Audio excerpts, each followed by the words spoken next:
Ce matin, une opération exceptionnelle se prépare à la cathédrale Notre-Dame de Strasbourg. Une équipe commence l'ascension de la flèche. Ils vont grimper au sommet pour une mission à haut risque.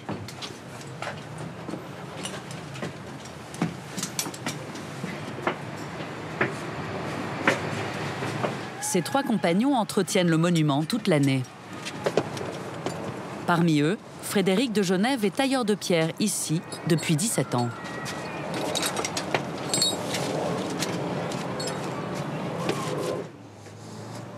Là, au niveau du petit étage, on peut observer cette magnifique voûte festonnée. On l'appelle la voûte étoilée.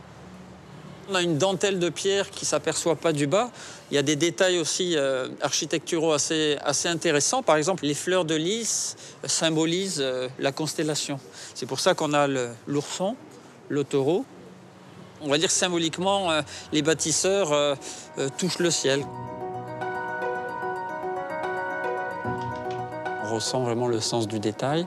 En tant qu'homme de métier, en définitive, on sent presque qu'il y a un petit clin d'œil des anciens qui dit « Alors, t'as vu la capacité, la compétence qu'on avait pour arriver à ces sommets ». L'ascension continue. Voilà. Là, j'ai un détail intéressant à vous montrer. C'est la présence de ces barres métalliques au niveau de la structure. Une cathédrale ne tient pas sans métal, en définitive. La haute tour, elle est armée, si on peut dire. Il y a un système de chaînage, c'est-à-dire comme un tonneau, en définitive. On a des cerclages métalliques qui reprennent les poussées et qui vont renforcer la structure et qui vont rigidifier l'ensemble.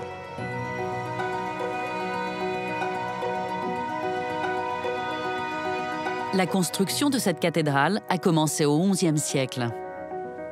Des générations de bâtisseurs se sont succédés pendant plus de 400 ans pour achever ce chef-d'œuvre.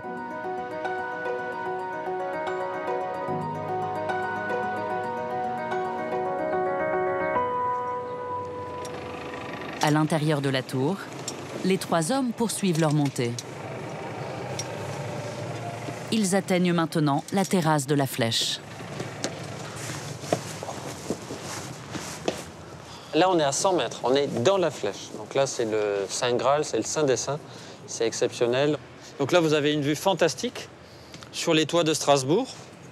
Là, on a une vision sur la vieille ville qui est fabuleuse. Donc là, imaginez une ambiance, marché de Noël, l'été, avec la ville qui se réveille. Voilà, il y a des ambiances changeantes. C'est un monde agité en bas et en haut, vous pouvez vous ressourcer. Vous avez une part d'intimité avec la cathédrale. D'ici apparaît la particularité des toits de Strasbourg avec leur rangée de lucarnes.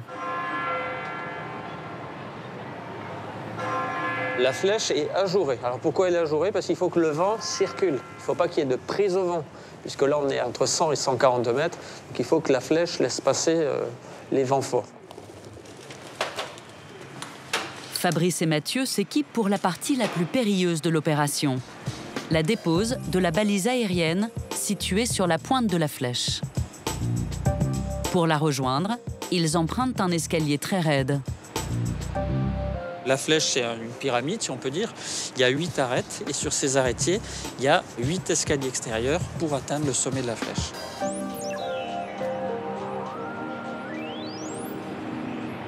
Pour leur sécurité, Frédéric s'installe sur un des piliers de la tour, d'où il peut surveiller leur intervention.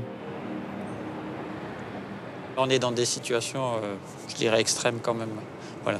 Donc là, en plus, aujourd'hui, il pleut, donc les marches sont glissantes. Il peut y avoir des lichens, des mousses, donc il faut être vigilant.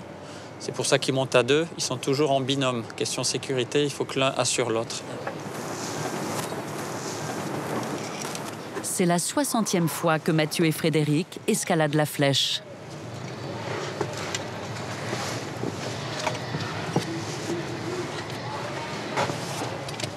Les contraintes, ça va être notre corps, avec le temps plutôt frais, les membres engourdis. Il faut faire d'autant plus attention en fait, à l'architecture et à tous les éléments très finement taillés ou sculptés, de ne pas faire des dégâts en passant par les escaliers pour arriver au sommet.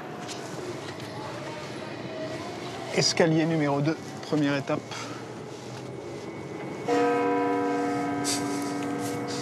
Quand vous êtes dessus, vous montez, on va les sentir, ces 40 mètres d'ascension, sur des marches et des emmarchements de plus en plus réduits, où vous avez la pointe des pieds en fait, juste qui repose sur les marches en vrai.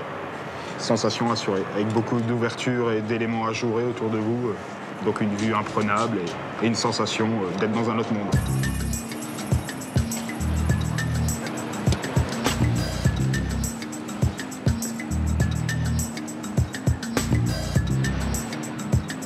Imaginez 1439, fin de l'édification de la Flèche. À l'époque, c'est un ovni. Ils atteignent 142 mètres de hauteur. C'est une des plus hautes d'Europe. Il a fallu hisser tous les matériaux. C'est un travail colossal. Ça a été un but ultime. Voilà, là, on est dedans.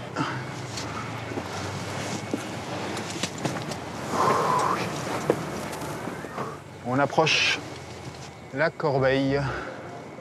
Ça se fait de plus en plus étroit.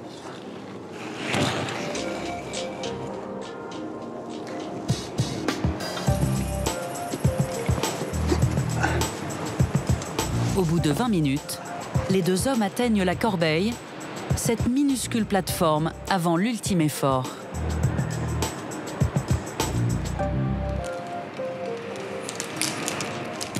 En sécurité sur la ligne de vie. Mathieu, est-ce que tout se passe bien? Oui, nous sommes prêts. Il y a le vent là-haut. Comme d'habitude, le vent est bien présent. Ok, alors prudence et bon courage. Merci. C'est parti. Commence maintenant la partie la plus délicate de la mission. Il sort là, ça y est, il est sur l'échelle. Donc là, c'est le moment le plus difficile. Là. Voilà, donc là, il est sorti de la corbeille. Là, il va se hisser doucement. C'est une échelle qui fait 30 cm de large environ. Il est sécurisé par la ligne de vie, mais il se tient à ses mains, quoi. C'est-à-dire, s'il lâche, façon de dire, il redégringole, il est tenu, mais voilà, il tient par la force de ses mains. On ouvrit en fait, hein, le froid. Ça c'est le pire en fait. Hein. L'échelle est métallique, bon, c'est pas évident.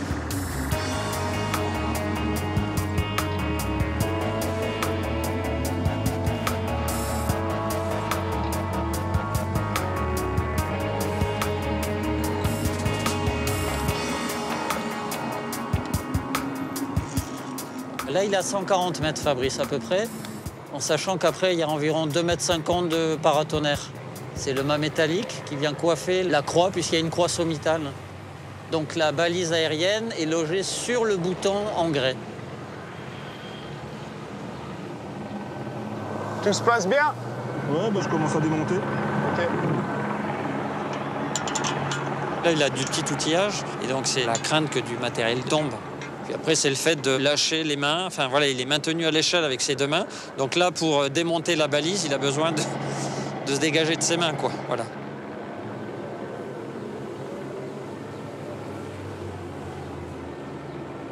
C'est quand même une première, hein. La balise, on le fait vraiment pas tous les ans. C'est rare.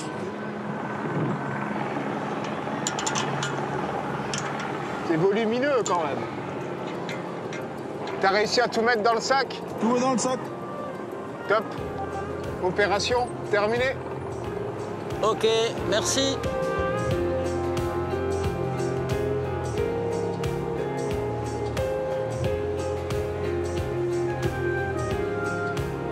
Dans quelques jours, quand la balise sera réparée, Mathieu et Fabrice remonteront au sommet pour la réinstaller.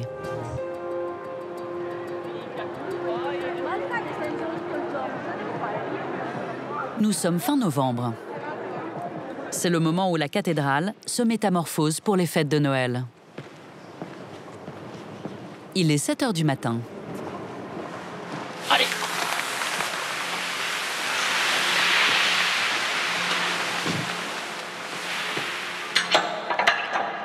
OK.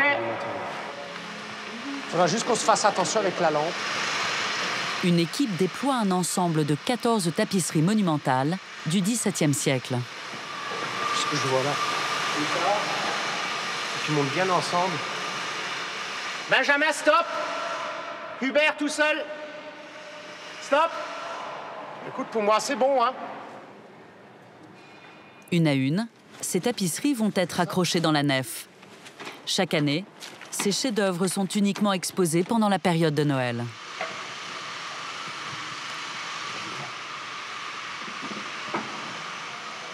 Écoutez, la hauteur, monsieur Panel, c'est la bonne hauteur pour la première? Ou bien il faut les reprendre un peu plus bas? Pour moi, c'est la bonne hauteur, sachant qu'en plus, les derniers vont être dans les... Et dans les crochets. C'est ça, ouais. Depuis la travée centrale, le conservateur des monuments historiques supervise l'installation. C'est un moment émouvant, c'est l'habit de fête de la cathédrale. Pour la période de Noël, elle revêt cet habit un peu exceptionnel. C'est vrai qu'on est dans la nef et le moment où les tapisseries se lèvent avec le bruit de voiles qui claquent, on a vraiment l'impression que voilà, la nef met les voiles et qu'on part pour une aventure, qui est l'aventure de Noël, qui est un moment très fort à Strasbourg.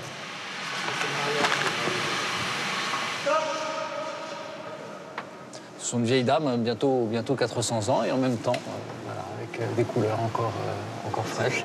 OK. Ces tapisseries constituent l'un des ensembles les plus prestigieux de France. Conservées à la cathédrale de Strasbourg depuis le XVIIIe siècle, elles étaient à l'origine destinées au chœur de Notre-Dame de Paris.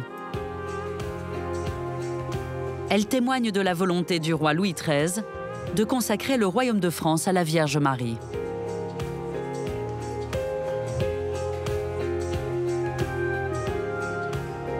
L'histoire racontée par séquences, presque comme une bande dessinée, commence par la naissance, non pas de l'enfant Jésus, comme on le pense parfois, mais de l'enfant Marie. On voit la grande bassine en cuivre dans laquelle on va lui donner son premier bain. Et puis sa présentation ici au temple, c'est l'étape numéro 2. On voit une jeune fille revêtue d'un manteau bleu présentée devant le grand prêtre de Jérusalem, devant une architecture antique, ainsi qu'on se représentait le temple à l'époque. Et puis nous continuons dans la nef, le mariage de Marie et Joseph à l'intérieur du temple, cette fois-ci sous cette grande nef, toujours sous le regard du grand prêtre. Et donc voilà, une scène avec à la fois une grande fixité des personnages principaux, une grande émotion, et puis beaucoup de mouvements autour, hein, dans ce style baroque. C'est un livre d'images pour un public qui n'est pas forcément lettré, mais qui se retrouve dans des scènes connues. Et c'est pourquoi l'iconographie est souvent très typée. Donc là, nous arrivons dans une iconographie beaucoup plus connue, qui est l'Annonciation, c'est-à-dire l'ange que vous voyez dans une nuée à droite, hein, qui apparaît à Marie, qui est en prière à son pupitre, et qui lui révèle qu'elle va enfanter.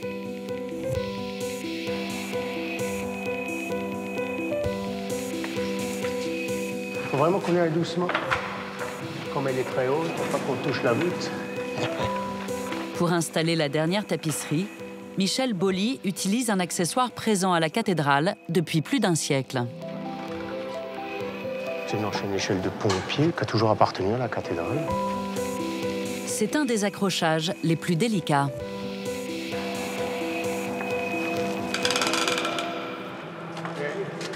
Ça passe ou pas? Ah ouais, pour l'instant, c'est bon pour moi.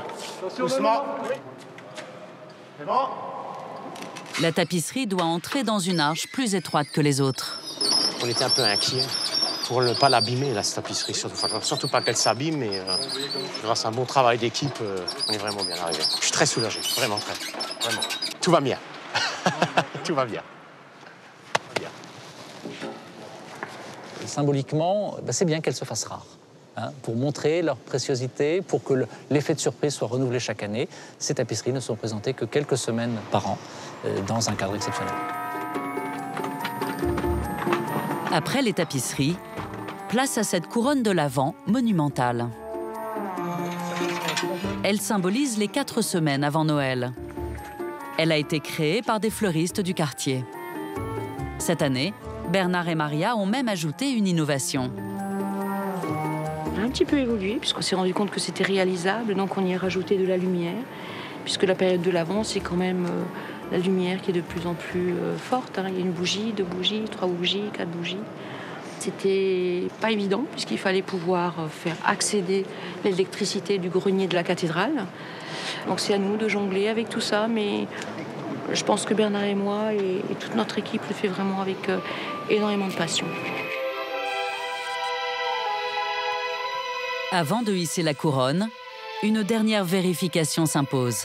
La perfection, ça n'existe pas. Mais il ne faut pas qu'elle fasse comme ça. Ce qui est impressionnant, c'est quand elle monte. C'est magique.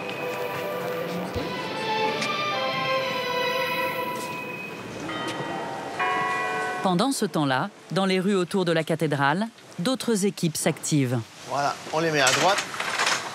C'est bon. Avec ses bouleaux blancs destinés à orner les façades, Noël fait son apparition dans le célèbre quartier du Carré d'Or. Alors, ça se prépare combien?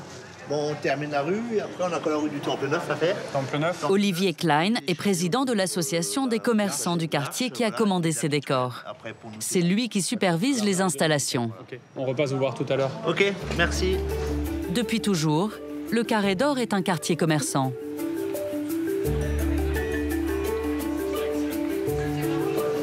Olivier est charcutier et très attaché à ce lieu où il travaille depuis 17 ans. Le Carré d'Or, c'est là où sont rassemblées les maisons les plus réputées de Strasbourg, dans les métiers de bouche. Et il y a une convivialité, un esprit village qui est très différent. Ici, ce sont des corporations et c'est une vraie communauté de gens de métier qui échangent, qui construisent des savoir-faire nouveaux. Au détour d'une des rues du quartier, apparaît le point de vue préféré d'Olivier. Ça, c'est toujours ma plus belle émotion. La cathédrale, elle est dans le cœur de tous les Strasbourgeois, quelle que soit leur confession d'ailleurs. Parce que déjà, qu'on marche à pied, qu'on circule en vélo, on la croise toujours du regard à un moment de la journée, c'est sûr. Elle est là depuis 1000 ans. Elle est fantastique, c'est merveilleux. Olivier arrive maintenant dans la rue principale du Carré d'Or. Voilà, là on est dans la rue des Orfèvres, c'est le cœur du Carré d'Or. Hein. C'est une rue historique de Strasbourg où étaient concentrés des orfèvres. Et puis on a des façades qui sont absolument magnifiques, dont ces deux maisons à encorbellement, c'est-à-dire ce sont ces avancées successives. Ce sont des maisons du XVIIe siècle qui sont habitées, qui sont parfaitement entretenues. À l'époque, il y avait un petit peu de triche parce que la fiscalité de la maison était calculée sur la surface du rez-de-chaussée. Alors on gagnait 80 cm et 80 cm sur les étages supérieurs. Un peu plus loin, se dévoile une autre rue typique. C'est la rue du Chaudron, qui est une rue avec deux des plus renommés Weinstube de Strasbourg. Donc dans ce quartier proche de la cathédrale, 3 Weinstube ont été créés en 1873. Nous en avons une ici qui est très connue, la Weinstube du Clou. Les Weinstube, c'est la cuisine de la maison. C'est mijoté, chacun a sa recette, chacun a sa spécificité. Et les Strasbourgeois ont leur Weinstube préféré. À l'approche des fêtes, chaque artisan prépare les célèbres gourmandises traditionnelles d'Alsace. Bonjour. Ça va? Tu as tous tes produits? Regarde, tu peux goûter Menala aux pépites de chocolat? Super. Mais il est bon. La tradition à la Saint-Nicolas, c'est en fait tous les enfants sages reçoivent un Menala avec une clémentine. Ouais. Bon, je suis un peu grand, plus personne m'en offre, mais je vais en chercher chez Anne et comme ça, je les ai, quoi. C'est bien. C'est l'effervescence, les équipes de vente sont ravies quand les décors de Noël apparaissent. Ça met une belle énergie, une belle ambiance. Le Noël en Alsace, c'est important. Voilà. C'est notre culture. Les installations de Noël se poursuivent place du Temple-Neuf. C'est maintenant au tour d'Olivier de décorer sa charcuterie sur les thèmes de la neige et de la montagne. Tout le bas, c'est couvert de sapins? Pratiquement, ouais. Voilà. On a même les sapins des Vosges qui s'installent en ville, tu vois. La spécificité de ces façades décorées sur 1 ou 2 étages, alors ça date dans le Carré d'Or, voilà, un peu plus de 15 ans. Donc c'est unique à Strasbourg. Moi, j'ai tourné dans pas mal de capitales européennes, je ne l'ai jamais vu ailleurs. Donc on pense que ces façades, c'est unique au monde. Voilà. Ça vous plaît? Oui, oui, c'est très beau. Dans une semaine, toute la ville sera toute belle, tout éclairé. Déjà, ça commence. Ouais, ça commence. Hein. On le fait exprès pour vous plaire. Ah ben, c'est bien. On assume qui nous sommes, sans problème. Ça, c'est vraiment dans l'ADN de l'Alsace. Hein. L'Alsace est la région de France qui a le plus grand nombre de recettes de charcuterie. Créé pour amuser les passants, le décor d'Olivier est conçu comme un clin d'œil à l'enfance. C'est bien. Ça, c'est les surprises de Bruno, ça. On ne sait jamais exactement ce qui va se passer.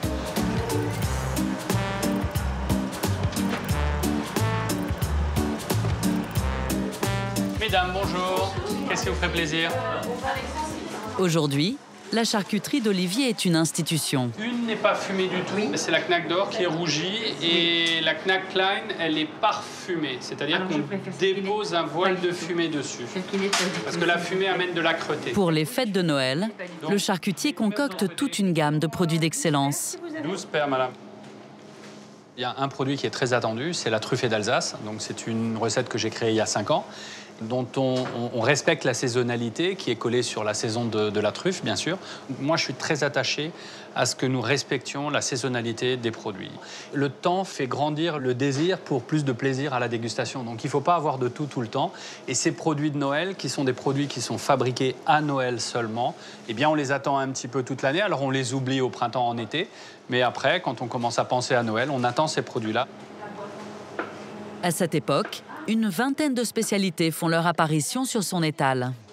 Il y a 5 repas de Noël en Alsace. Il y a le 24 au soir, le 25 à midi, le 25 au soir. Et le jour de la Saint-Étienne est un jour qui est férié en Alsace. Donc on a plusieurs occasions de servir de la charcuterie. Quelque chose qui est vraiment dans la tradition pâtissière charcutière alsacienne, c'est le pâté en croûte au foie gras de canard. Alors il faut savoir que le foie gras a été créé en Alsace en 1763 par Jean-Pierre Claus, qui était le cuisinier du maréchal des Comtades. Et le foie gras a été présenté dans une terrine en pâte avec une farce maigre de veau et gorge de porc. Et donc on retrouve dans ce pâté en croûte cette grande tradition-là. Et toujours dans cette tradition de charcuterie pâtissière, on a la tourte de Noël.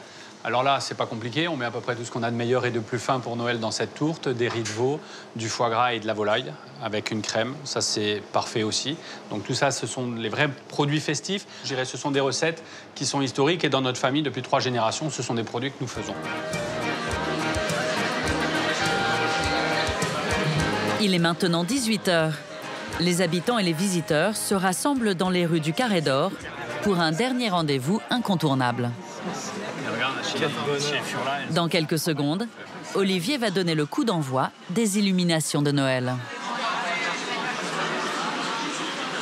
6, 5, 4, 3, 2, 1, lumière! Bravo!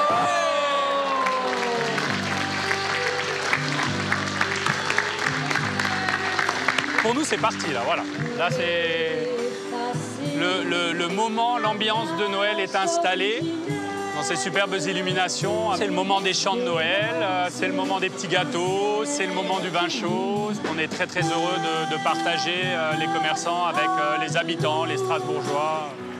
Super beau, magnifique. On a même diffusé en live sur Internet pour des gens qui viennent de Strasbourg et qui sont au Canada actuellement. Et on déguste un petit vin chaud, voilà. Moi, ça fait 20 ans. C'est mon 20e Noël dans le Carré d'Or. Et je suis comme un gosse. Là, je suis descendu parce que j'avais envie d'y être. C'est une nouvelle expérience pour nous parce qu'au Mexique, on n'a pas cette tradition. Et c'est très bien. C'est très beau. J'arrive tout juste de Suède. J'ai assez peu vu la ville, mais voir ces décorations, toutes ces décorations, c'est super. Vraiment, j'adore. Dans mon pays, il n'y a pas de décoration comme celle-ci. Ça ne ressemble pas à ça. C'est superbe.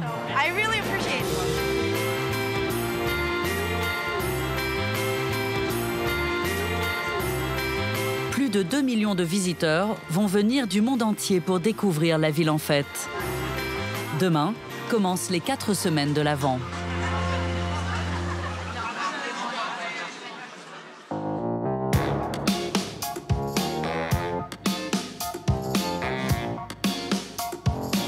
Dans tous les villages d'Alsace, à la fin du mois de novembre, les célèbres marchés de Noël font leur ouverture. Entre vignobles et montagnes, c'est dans le village de Kaisersberg que se tient l'un des plus réputés. Chaque année, il a lieu entre les maisons à colombages, au pied de l'église.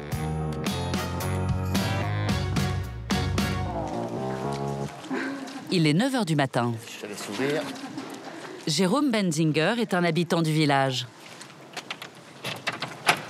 Ça y est, le jour, j'y arrive. Voilà. Il aide son ami Faline Martin pour cette première journée. Je te récupère les paniers. Récupère les on paniers. les reprend après pour remettre. Je t'aide à ouvrir la porte. Oui. Faline est une des commerçantes du village. Depuis plusieurs années, Elle fait partie des heureux élus qui ont le privilège de présenter leur création sur cette petite place. Là, on est dans la cour de l'Arsenal. On est vraiment dans le vieux Kaysersberg. Et là, c'est vrai que les coursives, on a l'impression que le temps s'est juste arrêté. Et on ne serait même pas surpris de voir un chevalier arriver avec son cheval parce qu'on a, voilà, on a vraiment l'impression qu'on se retrouve au Moyen-Âge. Ça a été préservé, ça a traversé le temps. J'ai toujours la même émotion quand je rentre là. Je me dis, ah, c'est quand même super beau, juste à lever les yeux comme ça. On a l'église qui nous regarde, le ciel au-dessus, et c'est vraiment sympa. Ils sont toujours aussi beaux, tes cœurs. J'essaye.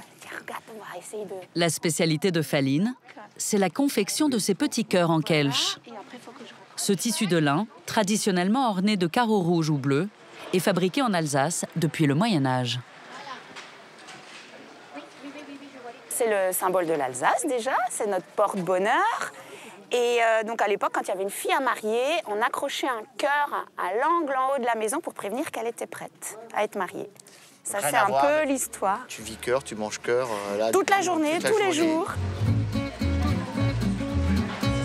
C'est une association d'habitants du village qui a créé cet événement il y a 30 ans. Ils ont voulu offrir aux visiteurs l'authenticité des marchés de Noël nés en Allemagne au Moyen-Âge. Ici, les artisans de la région proposent des créations pour les préparatifs des fêtes. Ça, c'est pour faire des décors de fenêtres. C'est ça bien ici. Voilà.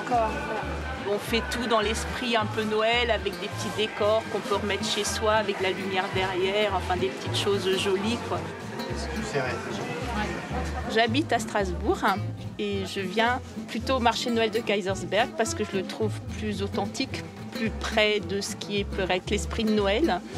Tous les gens qui travaillent ici font de l'artisanat et c'est une ambiance beaucoup plus calme, beaucoup plus détendue qu'à Strasbourg. Chaud les marrons, chaud, chaud! À l'entrée du marché, Frédéric et Delphine font partie des incontournables de la place. La famille à ma femme a toujours fait le marché de Noël, donc avec le stand de marron chaud à Kaysersberg. Nous, les jeunes, on a pris la relève, c'est la 7e année. Nous, on a énormément de plaisir à venir là pendant un mois parce qu'on termine le mois, je trouve qu'on est ressourcé. Ça nous réénergétise. Il y a plein de bonnes ondes, il y a plein de bonheur, plein de joie de vivre, plein d'amour. Pour moi, c'est un peu ça, la période de Noël. Juste à côté, Jérôme donne un coup de main pour approvisionner un chalet historique. Je te suis, Jean-Jacques. On se faufile. Depuis 30 ans, les membres de l'association des bénévoles de Kaysersberg vendent ici le fameux vin chaud. Voilà, super. Les clients. Toute la journée, ils se relaient pour préparer plusieurs centaines de litres. Ah, je crois que j'arrive au bon moment. Ça va? Bonjour, ça va et toi? Très bien, j'arrive au bon moment. Selon une recette immuable. La cuisson est prête? Là, c'est prêt, là. Ah, c'est bon, hein, c'est bien, là. Il y a de l'orange, du citron, de l'anis étoilé, de la cannelle et du clou de girofle. Ça fait 31 ans qu'on le fait, ça fait 31 ans qu'on ne bouge pas. On fait toujours la même chose. Voilà. Cette recette, c'est une recette de grand-mère qui faisait dans le temps. Il y a très longtemps, et c'est pour ça qu'on a continué cette recette. Et la recette de grand-mère, on peut l'avoir ou pas du tout? Non, là, c'est vrai? La recette de grand-mère, je sais même pas si on boit plusieurs vins chauds ensemble, on n'arrivera pas à avoir... Je pense pas. La recette est jalousement gardée par René, Alexandre et Jean-Marie, qui sont secouristes ou anciens pompiers. Grâce à la vente du vin chaud, ils récoltent de l'argent qu'ils redistribuent aux différentes associations caritatives de la vallée. Quand ça a été créé, ça n'a pas été créé dans un but lucratif en disant il faut faire de l'argent. Ça a été vraiment faire de l'authentique et aider les autres. Ils ont déjà pensé à ça en disant voilà, nous on va aider, on va faire du vin chaud pour aider les autres, voilà. Et non pas simplement pour remplir notre tiroir caisse. Voilà. Bon bah santé, je vous remercie. Joyeux Noël alors. Hein. Voilà. Ouais. Il est bien réussi. Ah, hein.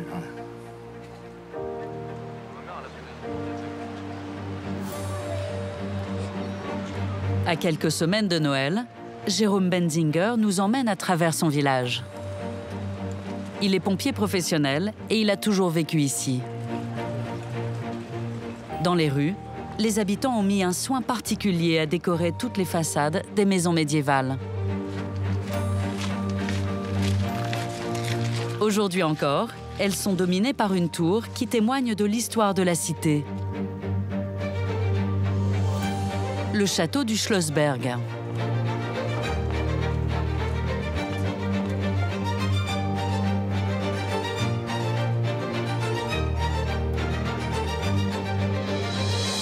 Là, c'est le point de vue incontournable de Kaisberg. C'est le passage obligé pour celui qui veut admirer Kaisberg. On peut admirer son architecture, ses maisons à colombage. On a les belles maisons colorées qui ressortent bien depuis ici. Donc non, c'est vraiment une vue qu'on aime bien. On comprend bien l'emplacement stratégique qu'a eu Kaisberg au Moyen-Âge. La forêt noire à sa gauche, les Vosges à droite. On voit vraiment qu'on est entre les deux, entre l'Allemagne et la France. Et Kaisberg était, en fonction du sens où vous veniez, le premier ou le dernier lieu où on pouvait se ravitailler, manger et dormir à l'abri. Cette position privilégiée a fait la fortune de la ville qui a protégé ses richesses à l'abri des remparts. Là, on est vraiment sur un lieu emblématique de Kaisberg, ça s'appelle la Porte des Pucelles. C'est un des points de passage de Kaisberg dans sa période faste au XVIe siècle. Quand Kaisberg a décidé de s'agrandir, il fallait fortifier la ville pour la sécuriser parce que Kaisberg avait beaucoup d'argent. Ces rues et ces maisons racontent le temps où la cité faisait partie de la Décapole, une alliance commerciale entre 10 villes indépendantes d'Alsace du XIVe au XVIIe siècle. On est vraiment dans la belle période, les belles années de Kaisberg. D'ailleurs, il y a les écussons des 10 villages de la Décapole, qui est, pour faire simple, une grosse communauté de communes. Ils avaient une entraide, ils s'échangeaient les marchandises, tous les biens qu'ils pouvaient avoir. C'est-à-dire que nous, Kaisberg et Turckheim, on avait le vin, par exemple. Münster, eux, avait l'agriculture, avait le lait, le fromage, tout ça. Et que, donc forcément, quand on a besoin de produits laitiers, on échangeait en contrepartie du vin que n'avait pas Münster, par exemple. Et chacun y trouvait son intérêt. Et ça a quand même tenu 300 ans. Là, on est vraiment dans une ruelle typique du village, où on y retrouve les célèbres maisons à colombage qui fait la réputation de notre village, en fait. Voilà, ses couleurs, ses formes un peu biscornues, chacune s'est venue s'accoler à l'autre maison. Ces toutes petites portes qui rentrent dans la maison avec ses encadrements en grès. On a l'impression que le temps s'est arrêté, qu'on y a encore les chevaliers, on y est encore au Moyen-Âge.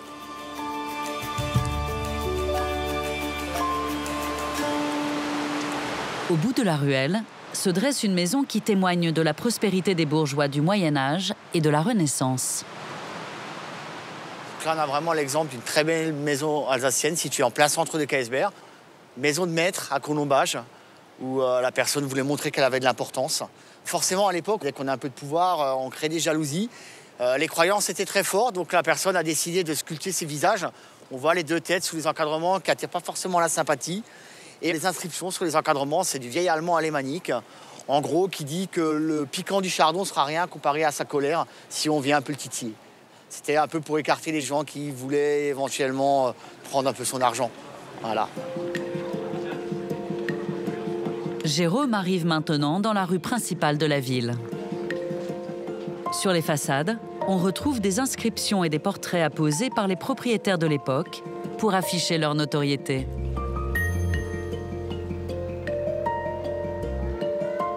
Celle-ci, elle est un peu particulière. On appelle ça les maisons jumelles. On voit qu'il y a deux maisons qui sont parfaitement identiques, avec les fenêtres qui se regardent. C'est deux frères, à l'époque, qui ont décidé de construire ensemble pour développer leur activité, qui était le commerce à Kaisberg. Mais malheureusement, un des deux frères s'est senti un peu supérieur à l'autre. Et au moment de la construction de la maison, il a décidé de construire sa maison 1 mètre plus haute que celle de son frère. Pris de colère, le frère qui avait la maison la plus petite, entre guillemets, a poignardé d'un coup de couteau son grand frère. Voilà, et petite trace de cet événement, il y a un cœur planté d'un poignard. Voilà, pour rappeler cette petite anecdote, comme quoi des fois on a beau bien s'entendre, mais quand on veut se sentir supérieur à l'autre, c'est pas toujours simple, la cohabitation. Jérôme se rend dans la boutique de Sylvie Grandjean, la fleuriste, pour une autre décoration incontournable de Noël. Salut Jérôme. Ça va? Ça va et toi? Très bien, en pleine préparation des couronnes de l'Avent? Eh oui. C'est parti? Oui. Alors cette année, je vais travailler un peu plus naturel. Sur la nature? Ouais, vraiment. Bah, ça se voit là. Ouais. Du genêt, du sapin, pain, des petites pommes, voilà. Des noix. Oui. Et ça, bien sûr, tu l'as cherché et lichen, ici. forcément. Ouais, forcément. Chercher ça avec les enfants. Voilà. Ce qu'on aime bien à Kaisberg d'ailleurs. En Alsace, des couronnes ornent toutes les maisons et les églises à Noël, mais cette tradition venue d'Allemagne n'est apparue qu'au début du XXe siècle. C'est très très important, c'est vraiment un symbole chez nous, ouais, vraiment. J'ai toujours connu ça. Chaque famille a plus ou moins une couronne de l'Avent. Si c'est pas une couronne de l'Avent, c'est une couronne de bienvenue, c'est celle qu'on met sur la porte en fait. Et là pareil, on la décore selon le thème de la maison. La seule règle, c'est qu'il faut qu'il y ait 4 bougies pour les 4 dimanches avant Noël. Et après, non, c'est vraiment... elles sont toutes différentes. C'est ce qui nous permet de nous imprégner de l'ambiance de Noël. Tous les jours, on va se décompte de cette bougie les dimanches qui se consume tout doucement et on se rapproche, on sent l'ambiance de Noël qui approche de plus en plus. Voilà, c'est tout. On aime bien allumer le dimanche, ça, le vin chaud, les petits gâteaux. Et la couronne. Ça fait partie, voilà, ça fait partie vraiment de Noël. partie. Ça fait partie de Noël, tout à fait. Ouais. On va mettre un faux bretala. Des petits gâteaux ou des fruits séchés peuvent compléter traditionnellement les couronnes qui orneront la table de Noël. Ça va comme ça? Super. On se voit tout à l'heure. Bonne installation. Voilà, bon après-midi, à ce soir. À ce soir. Ciao, ciao. Avant de retrouver Sylvie et d'autres amis, Jérôme effectue une dernière halte. Il se rend dans la boutique de Patrick Levert, un pâtissier amoureux de Noël en Alsace. Cette année, Patrick s'est lancé un défi un peu particulier. Ça y est, elle a pris forme, cette maison? Écoute, je suis pratiquement à la fin, là. Hein. Plus de 200 heures de travail là-dessus. On retrouve tout, hein. Y a tout. Les cœurs, les bretzels. Puis vraiment, thème Alsace. Sur l'Alsace. Avec son fils, Patrick a mis près d'1 mois pour fabriquer cette maison de pain d'épices, une de ses spécialités. C'est une œuvre d'art, hein. C'est une orfèvrerie. Le pâtissier utilise un mélange de farine et de sucre comme mortier pour assembler les pièces de pain d'épices. Ça, c'est ma pain d'épices qui est laminé, hein. Ça, c'est tout ce qui est les petits bonhommes, les petits cœurs, les petits sujets qu'on peut accrocher au sapin, qu'on peut garder en souvenir. Et puis après, on a un autre pain d'épices qui est moulé. C'est vraiment qui est vraiment goûteux, comme il y a avec 58% de miel, sans sucre ajouté, c'est énorme. Sa dernière pièce, celle-là. Hein. Voilà, on y est. On va être jaloux à Gardvillers. On va faire des petites finesses comme ça. Ah, là, je suis content de moi. Le but, c'est tout simplement faire plaisir aux gens. Hein, qui prennent ça en photo, qui... Voilà. Il n'y a pas que le commerce qui compte, c'est faire vraiment le partage de tout ce qu'on essaye de retrouver dans Kaisberg depuis 31 ans. Voilà, tout à fait. Cette magie, voilà. C'est juste le bonheur dans les yeux des gens. Voilà. Dernière étape pour l'artisan, l'installation de sa maison dans la boutique. Son métier, hein.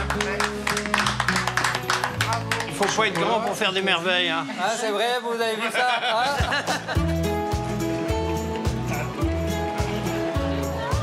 Il est 18h. Le marché de Noël bat son plein.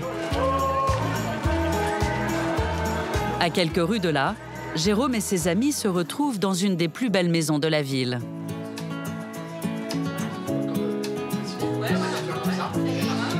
La propriétaire a invité tout le monde dans cette salle à manger habillée de boiserie. C'est une Stube, une pièce traditionnelle des maisons médiévales d'Alsace, où ils se retrouvent pour la dégustation du Beraveka, un gâteau de Noël.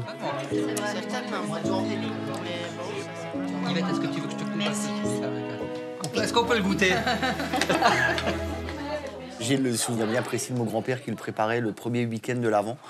Et ça sentait dans toute la maison pendant 1 mois à Noël. Et le cuisait à Noël, le jour de Noël, c'était notre dessert. Et là, on retrouve vraiment la magie du Noël alsacien. On se retrouve dans la maison alsacienne. C'est une maison, on a l'impression qu'elle a été construite pour Noël. Et c'est vrai qu'on se retrouve là, multigénération, avec des traditions, la couronne de l'Avent de Sylvie, le Beraveka, les Bredala. Pour nous, Kaisbergois, ça fait partie de la préparation de Noël. Et ces petits plaisirs, hein, ça va traverser les années et on sera toujours aussi content de se retrouver. C'est très important en fait. J'espère que mes garçons plus tard ils seront comme nous là. Des choses simples mais des voilà ça. Moment de partage c'est important. Ouais. Santé, santé.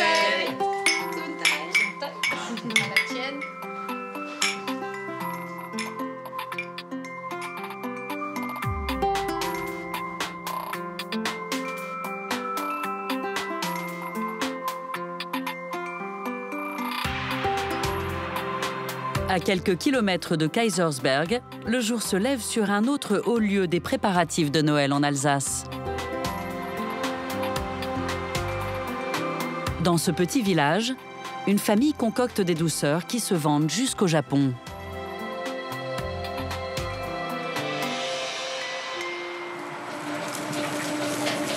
Ce matin, Christine Ferber met la dernière main à l'une de ses créations. C'est parti, merci Christine. Avec son frère Bruno, elle a repris l'entreprise familiale. Avant Noël, les clients viennent de toute la région pour acheter les gâteaux élaborés dans ce temple de la gourmandise haut de gamme. On voulait emballer, merci bien. C'est moi qui vous remercie. C'est pas du cristal. Malgré la notoriété, la boutique a su garder son esprit d'épicerie de village. Il n'y a pas de bar dans le village, c'est un vrai lieu de rencontre ici. Le matin à 6 h, il y a les robes de chambre qui viennent chercher leur baguette. Et l'après-midi, on a le touriste qui arrive de Paris, du Japon. On a comme ça des couches sociales qui se succèdent au cours de la journée. Et ça nous fait chaud au cœur, quoi. Parce qu'on est vraiment un lieu de mixité. La boutique, c'est vraiment l'âme de la maison. C'est ici que tout a commencé en 1959. Maman, papa et ma tante Nicole, qui est encore là, ont commencé gentiment à faire revivre une petite boulangerie de village. Aujourd'hui, ce qui fait la réputation de la boutique, ce sont surtout ses confitures. Vendues dans les épiceries fines du monde entier, elles sont la spécialité de la maison. C'est classé par saison. Là, vous avez les fruits d'hiver. On descend comme ça, on va vers le printemps, on remonte, les griottes, ensuite les fruits d'été. Les gâteaux. Elles sont fabriquées dans l'arrière-boutique par Christine Ferber. Ce matin, elle entame la préparation d'une de ses recettes favorites, la confiture de Noël. Depuis 1997, j'ai confectionné 1400 confitures différentes. Et chaque année, j'en rajoute 5 ou 6 sortes de plus, ce qui fait que la liste se rallonge tout le temps. La vraie confiture de Noël. Elle est composée de zeste et de jus d'orange, de zeste et de jus de citron, qui sont les fruits qui venaient des pays de l'Orient, donc les pays mystérieux, magiques. Dans le mélange de sucre et de jus d'agrumes, Christine rajoute des poires, des dattes, des pruneaux, des abricots avant la touche finale. Je vais y ajouter les épices à pain d'épices.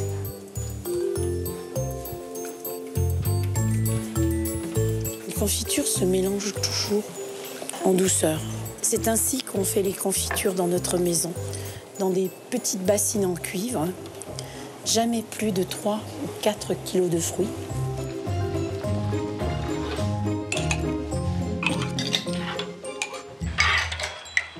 Je pense que nos métiers relèvent du domaine de l'art. Et dans le mot artisan, vous avez le mot art. Et c'est aussi ça qui m'a poussée à faire ce métier. Alors que les confitures se terminent, l'équipe s'occupe déjà de ces petits sablés qui servaient autrefois à décorer le sapin de Noël, les bredala.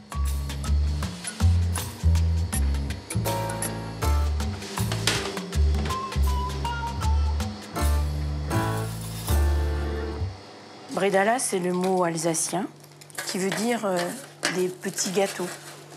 L'Alsace a été allemande et donc toutes ces traditions culinaires des pays germaniques nous sont restées.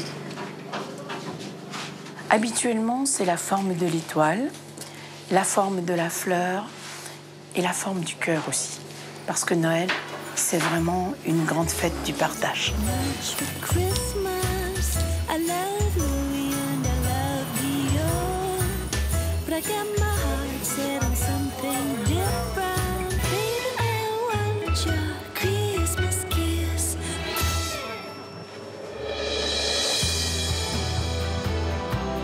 Nous quittons la région de Colmar pour les Vosges du Nord.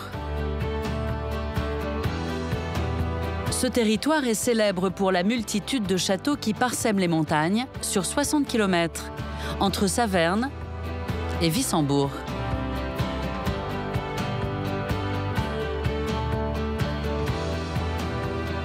Depuis le Moyen Âge, ces terres situées au cœur de l'Europe ont suscité les convoitises. Ces ruines accrochées sur ces pitons de grès rose sont les témoins de l'époque où cette région était dominée par les seigneurs de l'Empire germanique.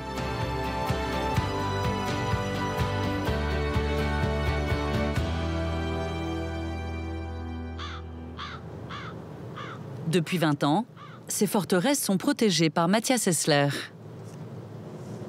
Nous sommes en janvier. Mathias parcourt les routes pour inspecter ces châteaux. Il est architecte du patrimoine et chargé par le département du Bas-Rhin de veiller à leur sauvegarde. Le contrôle des vestiges fait partie de mes missions, puisqu'en fait, les ruines étant soumises à quand même l'agression d'un climat qui est assez rude. Ici, on passe de -10 en hiver à +40 en été parfois. Elles sont très fragiles et entre la végétation, les précipitations, on observe des chutes de pierres, etc. Et c'est l'occasion de voir si tout va bien, s'il faut envisager une petite consolidation ponctuelle, quoi. Aujourd'hui, Mathias se dirige vers une forteresse typique de la région, édifiée au XIIIe siècle, à flanc de montagne.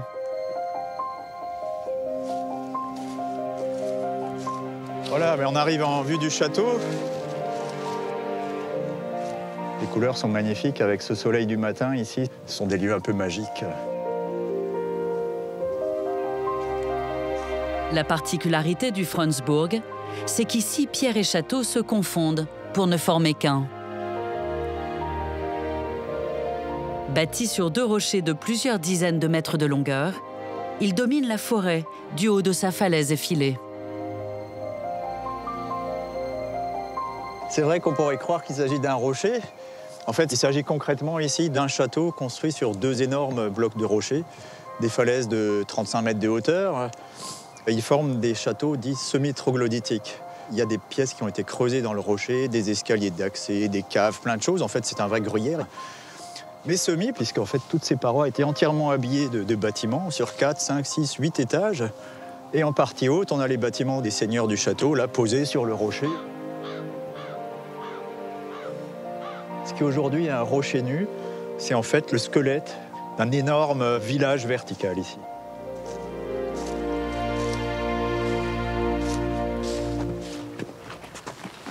Mathias chemine maintenant le long de l'ancien mur d'enceinte. Donc là, on a vraiment une vue, par exemple, ici, regardez comme c'est clair, le travail de taille des tailleurs de pierre qui ont complètement aplani la falaise pour venir en fait tailler des parois verticales qui sont le fond de bâtiments d'habitation. Partout, on voit les petites stries là, qui sont très bien visibles dans le soleil.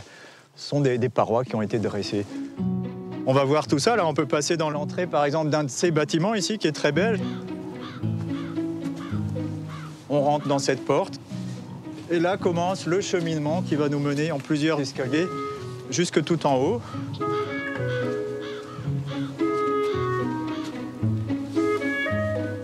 Voilà, et alors cet escalier débouche ici à l'intérieur d'un bâtiment de grande dimension. Bâtiment qui se devine entre autres par la présence de ces poutres de forte section. Donc là, on avait des planchers assez solides qui venaient porter bien évidemment un étage et beaucoup plus haut des toitures.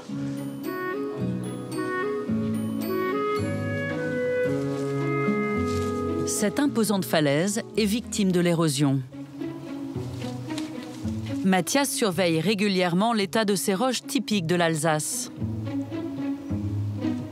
Ici, on est sur le grès rose, le fameux grès des Vosges. Si vous mettez le long d'une paroi comme ça, vous allez entendre et voir les petits grains de sable qui tombent, quoi. Et donc, chaque gel des gels va venir décoller des petits grains de sable qui, un jour, feront tomber le petit caillou. L'eau va rentrer dans une fissure. Et au final, on va perdre un bloc de 12 tonnes qui portait un bout de mur. Donc ça, je dirais, on ne peut pas lutter contre parce que c'est le cheminement naturel. Mais par contre, ce qu'on peut nous ralentir, c'est la dégradation des maçonneries sur les parties hautes, éviter une accélération des dégâts. Et puis ça va sauver, selon les cas, 10 ans, 50 ans, 100 ans d'un vestige, d'une roche, d'un bout de mur. Donc c'est la logique. Prévention.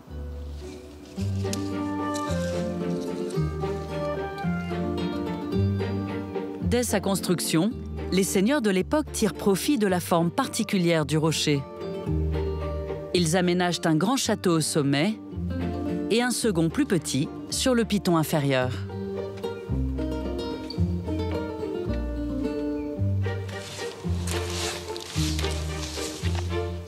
Voilà ici cette coursive qui est en fait le passage d'origine qui nous mène au Petit Rocher, qui était donc un deuxième château à part, hein, séparé du rocher principal. On voit donc la faille qui sépare ici le grand château du petit château qui est absolument vertigineuse, 30 mètres de vide. Voilà l'entrée dans le petit château. Donc de ce château reste cette belle porte en ogive par laquelle on rentre. Alors de ce château, la vue est absolument magnifique. On est vraiment ici sur des choses très vallonnées, très douces, très harmonieuses.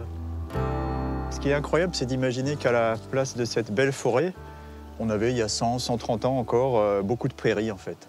Puisque ces braves gens dans les châteaux et dans les villages alentours avaient des troupeaux. Et Frundsburg, c'est un lieu de pouvoir où, depuis ce nid d'aigle à 50 mètres du sol, on maîtrisait totalement du regard sa seigneurie finalement. Mathias reprend la route, direction le sud du département. Sa prochaine étape, le château du Ramstein, une ancienne forteresse qui domine le Val de Villers depuis plus de 7 siècles.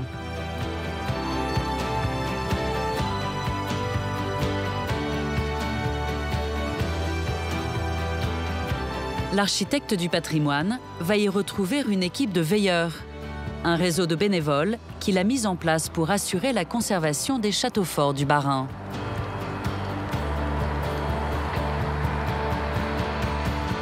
Le système des veilleurs, donc une personne par site qui fait du petit entretien sur le château, a permis de rouvrir des sites qui étaient complètement fermés par la végétation. On ne voyait plus les murs et par endroits, on ne voyait pas les dangers non plus. Donc ça a permis de reprendre un petit peu la possession de sites qui n'étaient plus accessibles. La petite étape de base du strict entretien, comme un particulier qui nettoie sa gouttière, personne ne la faisait et en fait c'est à l'origine d'énormément de dégradation.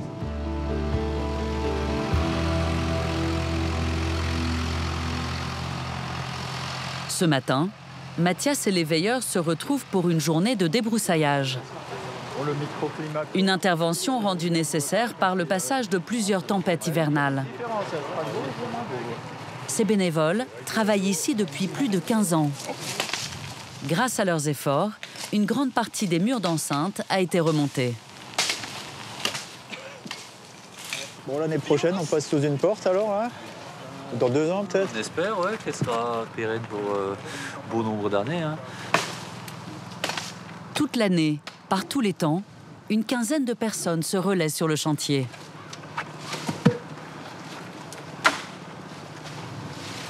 Ça fait quand même 3-4 ans que plutôt que de passer mes samedis ou devant la télé ou faire les courses, je suis là.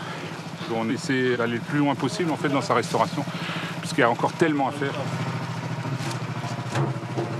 Le Ramstein, c'est mon aire de jeu quand j'étais jeune. Donc aujourd'hui, j'ai 60 ans. Donc j'ai fréquenté ça quand j'avais 7-8 ans. Pour nous, c'est notre jeunesse. Ça nous rappelle énormément de souvenirs. Hein. Donc c'est là qu'on aura le gros chantier. Ouais, qui arrivera, ouais. De son côté, Mathias va inspecter les ruines du château avec Claude, le président des veilleurs du Ramstein. C'est très impressionnant quand même. Et... au tout début, on ne voyait pas ça en fait. Hein. Réellement, la vue était totalement fermée par, on va dire, il y avait 20 gros arbres en plus dans le fossé. Et rien qu'avec la première action, une journée de travail en 2003, on a vu le danger et là, tout le monde a pris conscience, effectivement, il faut faire quelque chose et puis on avance par étapes. Plus avec l'escalier qui reste, là, apparemment, l'escalier... L'objectif est maintenant de consolider rapidement le donjon, qui reste encore fragilisé par cette grande fissure. Chaque ruine vaut la peine d'être restaurée parce que chacune a son histoire et vraiment c'est ça qui me motive, donner à ce château la vie encore qui peut continuer longtemps et puis le laisser aux générations futures aussi. Il faudra qu'on repense un jour au petit escalier là à droite. Hein. Les 2 hommes se rendent au pied du donjon. Cette partie, fermée au public, demande une surveillance étroite, car ici, des pierres peuvent se détacher à tout moment. Les veilleurs, on veille, c'est le mot qui vraiment nous dénomine, parce qu'on veille tous les jours ou toutes les semaines. On est comme un médecin qui passe et qui fait un diagnostic et puis qui relaye l'information au chirurgien, hein, qui peut venir opérer, qui revive, qui soit nouveau en bonne santé, on va dire. Voilà, c'est ça le but. Une fois le travail accompli, toute l'équipe se réchauffe autour d'une marmite préparée par Didier. La soupe au Riesling. Un incontournable des chantiers au Ramstein. On doit être à 4000 jours par an de travail réalisé par chacun d'entre eux, quoi. Donc c'est peu à peu des kilomètres de murs restaurés et des hectolitres de soupe avalée aussi, mais tout ça va ensemble. Et voilà, des châteaux qui sont rouverts au public, qui étaient fermés. Quelque part, le moment était venu de reprendre aussi ce patrimoine en main, et c'est pour ça que l'image Alsace Terre de Château, c'est vrai que c'est quelque chose d'important. Donc voilà, c'est des renaissances un peu partout dans le territoire.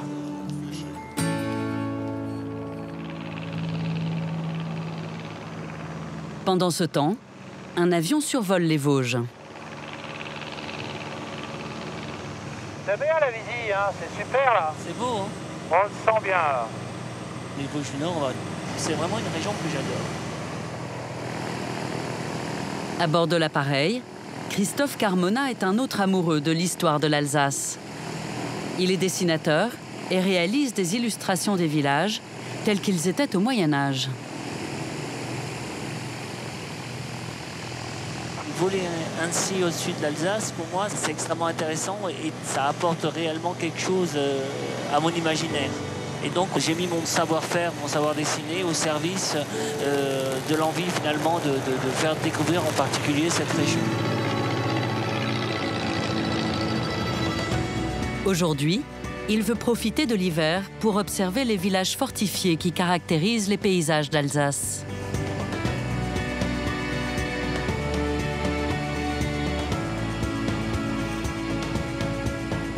Loin, déjà, on voit la petite pierre apparaître.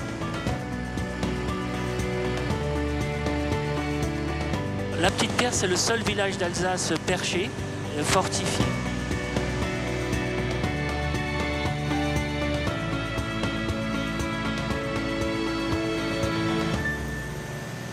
L'hiver a un vrai avantage, c'est de ne pas avoir de feuilles aux arbres. Et donc, on voit très très bien les remparts se dessiner. Et on a donc le château qu'on voit apparaître, donc en ce moment en rénovation. Il est sur un promontoire avancé de la montagne. Et derrière, donc, on a toute la ville, ce qu'on appelle le Städtel, c'est-à-dire la ville qui est dans les remparts, avec des maisons en pierre, parce que dans ce secteur de l'Alsace, on ne fait pas tellement de colombage. La pierre, elle est là, à portée des mains, donc les gens construisaient plus facilement en grès. C'est un petit joyau historique qui a vraiment un petit cachet tout à fait particulier. Et c'est très émouvant d'avoir aussi ces vues sur ces villes fortifiées, de savoir où le rempart passait et de pouvoir l'observer comme ça en un clin d'œil. C'est un super bon moment.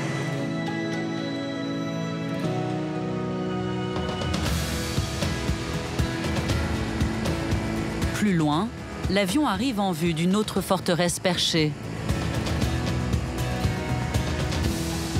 Là, nous arrivons tout droit vers le Lichtenberg. Et donc le Lichtenberg, il y a le château qui est en surplomb. Et il faut savoir que le village ancien n'était pas là où se trouve le village actuel. Il était sur le côté. Ce village-là a disparu parce que Louis XIV, les troupes françaises à l'époque de l'annexion de l'Alsace ont attaqué la ville et ont détruit le premier village. C'était la façon à l'époque de prendre des territoires pour imposer finalement sa domination du secteur.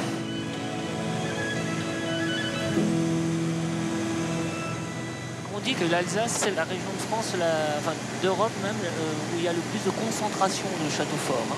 Ça s'explique par son histoire. Il faut imaginer que l'Alsace est une sorte d'immense puzzle, en fin de compte, avec plusieurs petites seigneuries, des abbayes, et chacun va avoir plusieurs villages à protéger. Et c'est ce qui fait qu'en fin de compte, il y ait autant de villes fortifiées et autant de châteaux forts. Ces châteaux et ces villages fortifiés témoignent de la situation particulière de l'Alsace, sans cesse tiraillée entre deux grandes puissances. L'avion arrive maintenant à la frontière allemande, au-dessus d'une ville construite autour d'une des plus anciennes abbayes de la région. Alors là, c'est Wissembourg, une ville fortifiée très importante.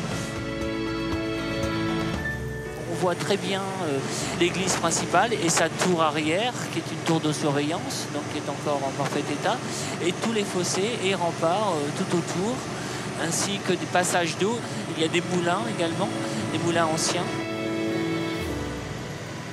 C'est un peu comme une ville témoin. Bon, la seule chose qui lui manque malheureusement, c'est les portes, mais tout le reste est encore conservé. L'avion met maintenant le cap au sud. Il se dirige vers le terroir qui a fait la richesse des villages tout au long du piémont des Vosges. Alors c'est la route du vin du sud au nord. Là, on découvre tout ce vignoble alsacien qui est sous le flanc de la montagne. Pourquoi le flanc de montagne? Parce qu'il est aussi baigné par le soleil du matin, puisqu'il est à l'est. L'autre côté, et le matin, toute cette partie-là est complètement baignée de soleil. C'est une particularité de notre région. Les remparts protégeaient alors le vin des pillards. Il était élaboré dans les caves des maisons viticoles situées en plein cœur des villages.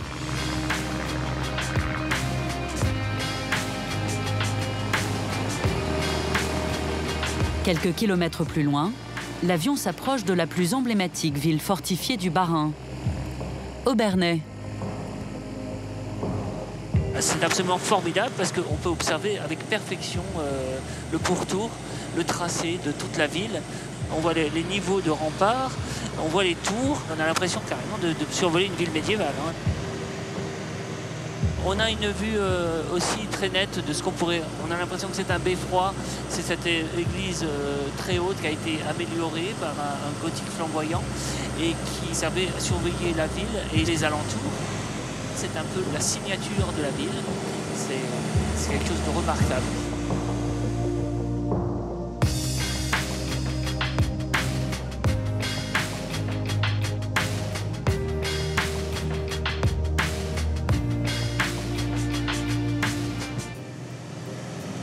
Là, on s'approche des 3 châteaux de Ribeauvillé, qui dominent la ville de Ribeauvillé, qui est aussi une ville fortifiée.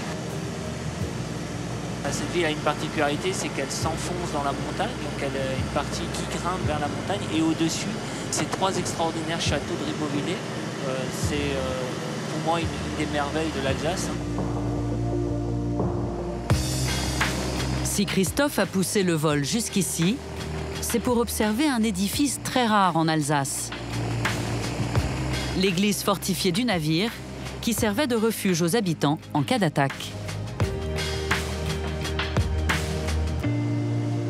C'est une des particularités de la région aussi, les églises fortifiées. Donc il n'y avait pas de rempart, il n'y avait pas de château pour protéger. Alors l'église faisait monter un rempart tout autour. Donc une navire est un des plus beaux exemples d'églises fortifiées. On voit encore parfaitement les meurtrières de défense. On devine encore le système d'entrée aussi, c'est tout à fait exceptionnel. Et d'ailleurs, ça permet aussi d'avoir une lecture sur d'autres sites en moins bon état.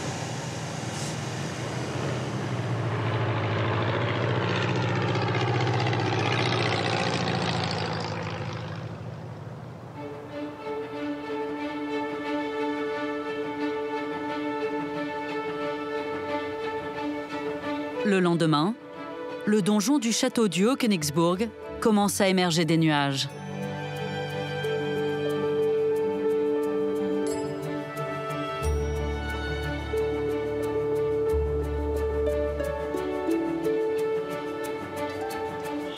Aujourd'hui, Mathias Hessler a rendez-vous avec un jeune architecte qui va bientôt commencer la restauration d'un des lieux les plus insolites du château.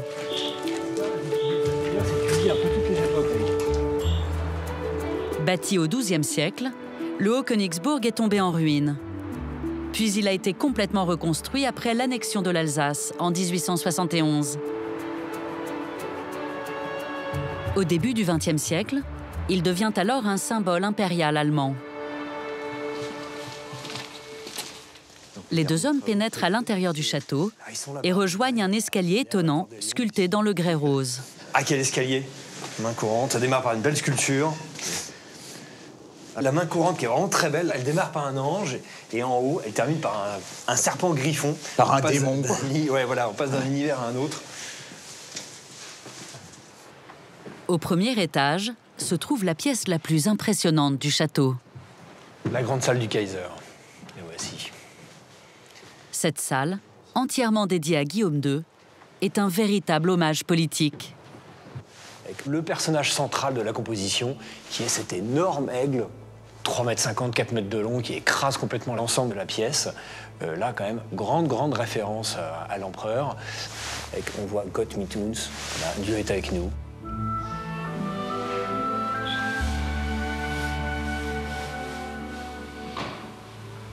Ce qui est remarquable dans cette salle, c'est avant tout le programme décoratif qui est ici, c'est-à-dire les sculptures qui sont d'une grande qualité sculpturale. Alors elles sont toutes début XXe siècle, et le programme peint, donc fait par Léo Schnug, ce fameux peintre des années 1895-1910, qui devient en fait assez proche de l'empereur, et donc il l'embauche, et en 2 ans, il va faire tout le programme peint du château.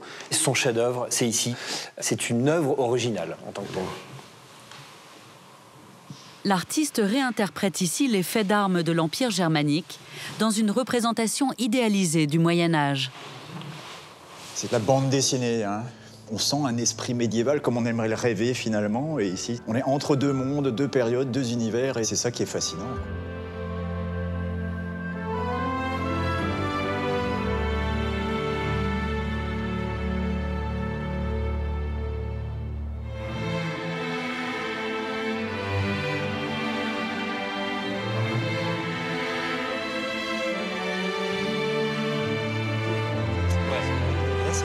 Judicaël emmène maintenant Mathias vers son futur chantier perché sur les remparts.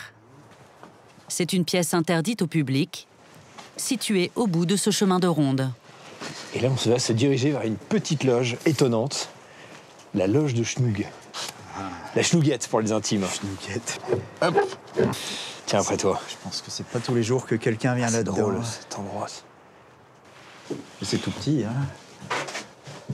Donc une sorte de cabinet de travail ou petite retraite personnelle? En fait, c'est les deux à la fois, ouais, c'est ça. Elle a une très forte valeur patrimoniale parce que c'est l'univers de Léo Schnug. Les travaux en fait sur cet ouvrage sont assez délicats parce que ce matériau se dégrade, il est en mauvais état. Donc là, l'enduit s'est cassé la figure. Ici, heureusement, il est encore un peu tenu, mais c'est limite parce que c'est tout craquelé. Et donc, il va falloir restaurer tout ça, tout en conservant intactes les peintures. Je trouve que c'est le changement d'échelle ici qui est touchant. On est à quoi? À 15 mètres de la salle du Kaiser, du donjon qui est énorme juste au-dessus. Et finalement, on est ici dans l'histoire de l'intimité de l'artiste qui est confronté à ce projet colossal. Et quelque part, il s'est créé sa petite caverne où il venait se cacher ici. Et moi, je trouve ça assez touchant. Exceptionnellement, Judicaël ouvre les portes du donjon à Mathias pour le mener sous les toits. Alors là, Mathias, on sort de la partie maçonnée du donjon, on arrive sur la terrasse. Et la terrasse, ici, elle est couverte. Complètement couverte par le comble. C'est énorme. Ouais, grande charpente, immense charpente, et 9 poteaux, là, superbe. Là, on arrive au dernier niveau du grand comble. Bon, les huchettes sont ouvertes, génial. Tout est là, tout est ouvert. Ah, là, on a une vue d'enfer. Là, on est plein ouest, on est vers la France. Là, on voit toute la partie arrière du château. Ça, c'est bien. On a une très, très bonne vue, là, sur le grand bastion. En fait, c'est une tour de contrôle sur un porte-avions. Et là, c'est la grande mer. On voit vraiment très, très, très, très loin à l'horizon. Et on comprend la position géographique du château. Donc, il contrôle tout simplement. Effectivement, comme tu l'as dit, Mathias, tout à l'heure, Pour Mathias, le Haut-Königsbourg est une source de connaissances inépuisable.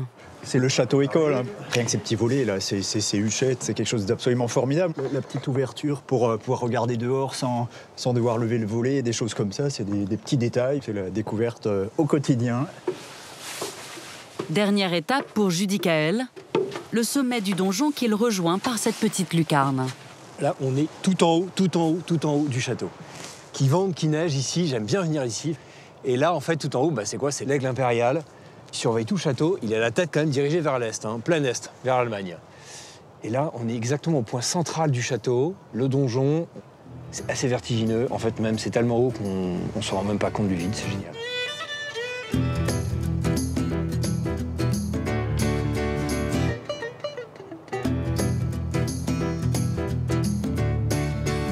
Nous quittons le Haut-Königsbourg pour retourner à Strasbourg.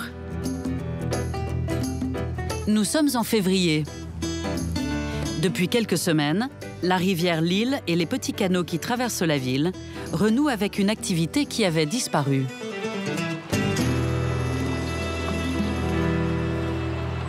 Trois fois par semaine, un maraîcher flottant descend le cours d'eau. Il livre des fruits et des légumes qu'il se procure dans une ferme proche du centre-ville.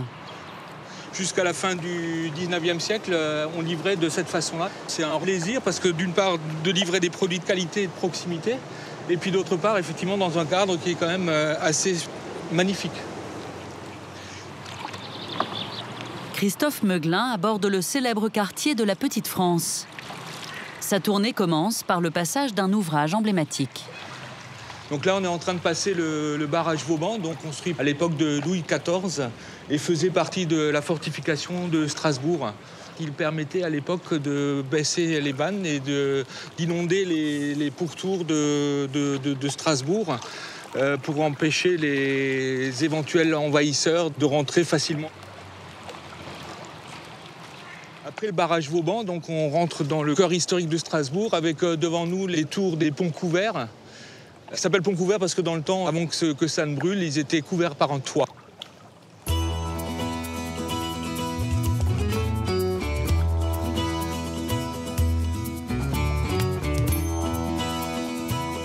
Au petit matin, quand les camions de livraison encombrent les rues piétonnes du centre-ville, Christophe est seul à naviguer sur la rivière.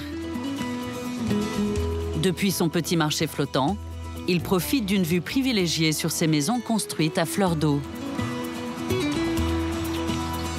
Là, on arrive en plein quartier historique de la Petite France, qui est un quartier extrêmement pittoresque où j'aime passer et livrer les légumes parce qu'on retrouve toutes les maisons à colombage, la typique de notre région.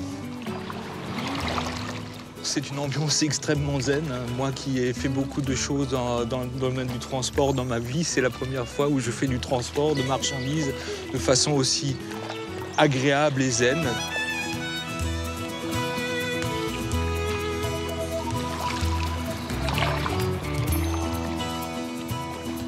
Quand on observe les maisons à colombage qui sont de part et d'autre chez nous, on voit des grands chiens assis en hauteur. À l'époque, c'était les maisons des tanneurs. Et dans les chiens assis en haut, ils séchaient leur peau. Et donc derrière nous, la fameuse maison des tanneurs, qui est magnifique, avec sa grande terrasse en haut, là, où on séchait les peaux.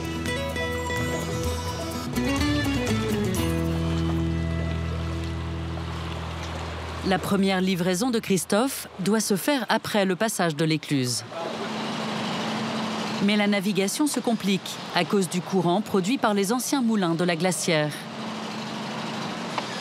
Pour livrer son client, le maraîcher met le moteur en marche et fait demi-tour. Mais au moment d'accoster, le bateau est emporté par le poids de son chargement.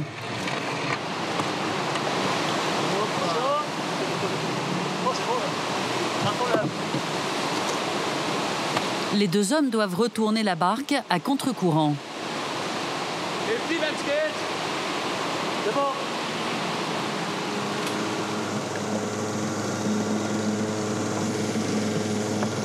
Au bout de quelques minutes d'effort, le bateau de Christophe est à quai.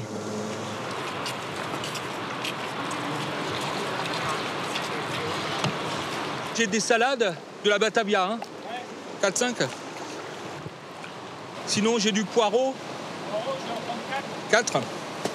Christophe, il passe 2 ou 3 fois par semaine, donc c'est du direct. Il n'est pas embêté avec les problèmes de bouchons, de circulation, et puis c'est ultra frais, c'est ce qu'on cherche.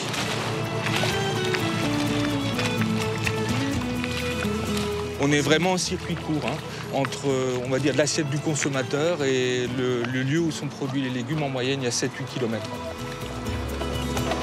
Au fil de la rivière, Christophe organise des points de rendez-vous avec les habitants. Moi, il me faudrait des fenouilles. Oui. Le concept m'a vraiment plu, parce que j'aime bien faire mon marché. Et le côté insolite d'être vendu sur une barque, ça m'a bien plu. Et je travaille juste à côté. Donc il y a le côté pratique aussi. On a tout d'un coup, quoi, que ce soit le côté écologique, le côté local pour les légumes, bio, etc. Ça cumule un petit peu tous les avantages d'une consommation saine. Et très bonne journée à vous et à bientôt. Quelques heures plus tard, le maraîcher ne flotte plus, il roule. Il continue ses livraisons avec un triporteur électrique. Il est vrai qu'on ne peut pas livrer tout le monde en barque, hein, parce que tout le monde ne se trouve pas au bord de l'eau. Mais par contre, ça permet de livrer les clients dans l'hyper-centre-ville de Strasbourg et surtout d'accéder dans les zones piétonnes de façon, on va dire, douce pour faire des livraisons et y accéder aussi pendant des horaires qui normalement sont interdits aux camions ou aux autres véhicules. Christophe se rend dans un restaurant typiquement alsacien, chez Yvonne, la célèbre Weinstube du quartier du Carré d'Or. Yvonne, c'est quand même une institution à Strasbourg. Hein. C'était la première Weinstube strasbourgeoise qui était, j'allais dire, quasiment mondialement connue. Donc c'est vrai que c'est un privilège de livrer des fruits et légumes locaux et régionaux chez Yvonne. Bonjour messieurs, dames. Bonjour Christophe. Bonjour Julien. Je livre les pommes de terre. Aujourd'hui, j'ai une nouvelle sorte. C'est de la Dita. Tu m'en as jamais mis, tiens. Celle-là, non. Ok. Et par contre... elle tient bien, vapeur. Elle tient bien, bien vapeur. Et celle-là, elle est en bio. Super. Voilà. Dans cette cuisine, s'élaborent principalement des spécialités alsaciennes. Le chef Dominique Radmacher prépare une recette héritée du temps où les Alsaciens commerçaient sur le Rhin. Il rapportait la spécialité des pays du Nord, les harengs salés. Quand les harengs sont arrivés en Alsace, on a imaginé une recette avec de la crème, quelques aromates, d'où est née la fameuse recette des harengs marinés à la crème. Un émincé de poireaux et quelques lamelles de pommes sont disposées sur le poisson dans cette terrine. On verse le reste de crème. Il faut laisser mariner au minimum 24 heures. Aujourd'hui, le restaurant chez Yvonne est l'un des derniers de Strasbourg à proposer ce plat typique.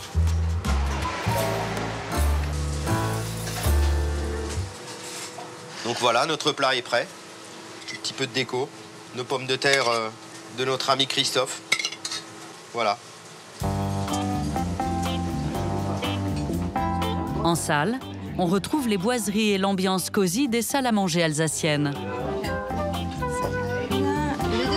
La tradition des Weinstube est née après l'annexion allemande. Le cabillaud. Aujourd'hui encore, c'est le rendez-vous incontournable des Strasbourgeois. La Weinstube, c'est le bistrot, autrefois le Stammtisch. C'est des gens qui viennent régulièrement, chaque mois ou chaque semaine au même endroit. Et ici, c'est encore une des rares Weinstube typiques où on vient, on va s'asseoir à côté de quelqu'un qu'on ne connaît pas, avec qui on va lier conversation. Et c'est cette tradition que j'aime beaucoup.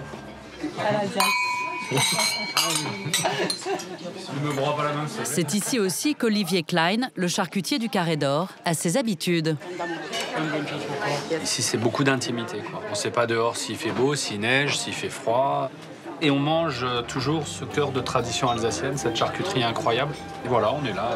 C'est comme à la maison. Tant dans une Weinstube, c'est un temps à part.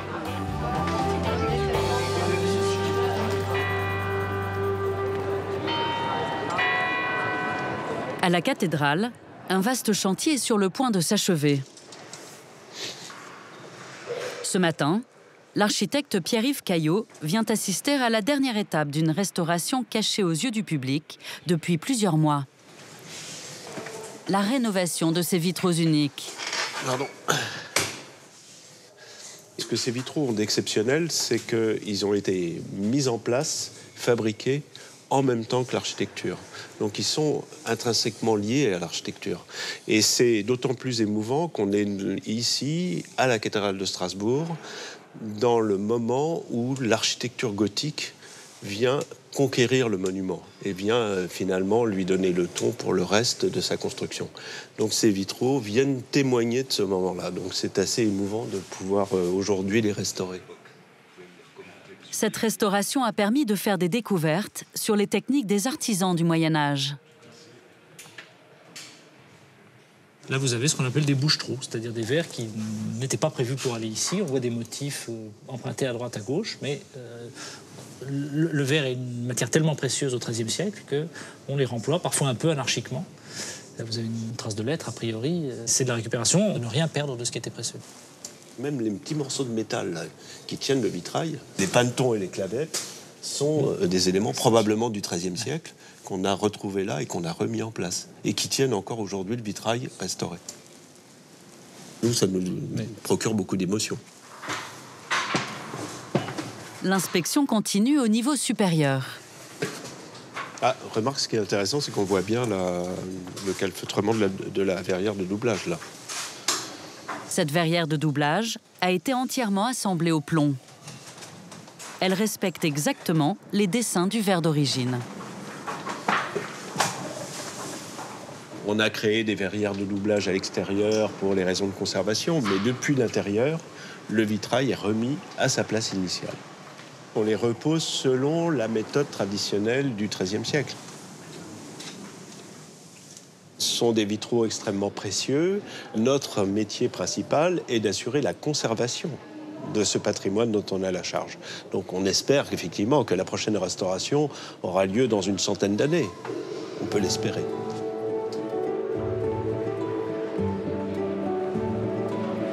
À quelques mètres de là, l'avenir de la cathédrale se joue aussi derrière ses murs. Nous sommes à la fondation de l'œuvre Notre-Dame. Cet atelier est unique en France. Entièrement dédié à la cathédrale, il a été créé au XIIIe siècle et son activité ne s'est jamais arrêtée depuis. Victor Weber est en apprentissage. Il approfondit une nouvelle technique. On va passer à l'étape suivante. Hein. Tu as fait le tour déjà là? Ouais, ce sont... Pierre Boget, son maître de formation, est compagnon tailleur de pierre depuis plus de 25 ans. Ouais. Bon, attends, on va se passer là. Bon, la Victoire, hein, tu vois, tu continues là ce que j'ai commencé. Tu respectes bien les traits là. Et après, on fera l'arrondi final du profil. Ça peut sembler répétitif, mais c'est comme ça qu'on enregistre les choses, quoi. C'est des gestes quand même qui sont multiséculaires. Hein. Donc... Après, c'est le savoir-faire, l'expérience. Tu peux souffler un peu légèrement dessus. Hein. Voilà. Depuis la création de la fondation jusqu'à aujourd'hui, ces artisans se sont toujours transmis leur savoir-faire. Voilà, maintenant, tu reprends un peu en dessous, là, que ça s'équilibre un peu tout ça, tu vois. Il faut ressentir, ça, c'est sûr. Au départ, on a du mal... L'outil se plante, etc. Et puis au bout d'un moment, on a l'inclinaison, voilà. Mais c'est vrai qu'il faut travailler beaucoup, en fait, sinon on n'y arrive pas, quoi. Ici, on a la chance de pouvoir pratiquer tous les jours à la main, quoi. Ça, c'est une vraie chance pour se former, quoi. C'est très rare d'avoir ça. C'est aussi ici que travaille Frédéric de Genève, le tailleur de pierre de la cathédrale. Il vient voir cette pièce réalisée pour un pinacle.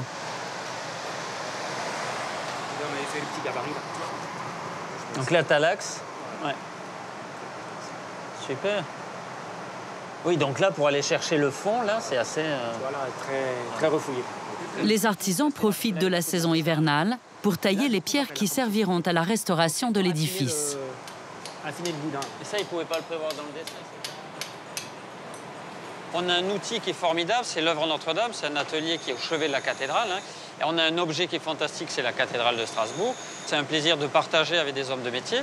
Et notre point convergent définitif, c'est le maintien, l'entretien, la restauration, la conservation de la cathédrale. On est vraiment des passeurs de pierre. Les outils sont quasiment les mêmes. Donc quand on fait des pièces qui ont déjà été faites, on se fait souvent dans la tête de nos prédécesseurs. Sans le savoir, on devine qui a fait telle ou telle pièce.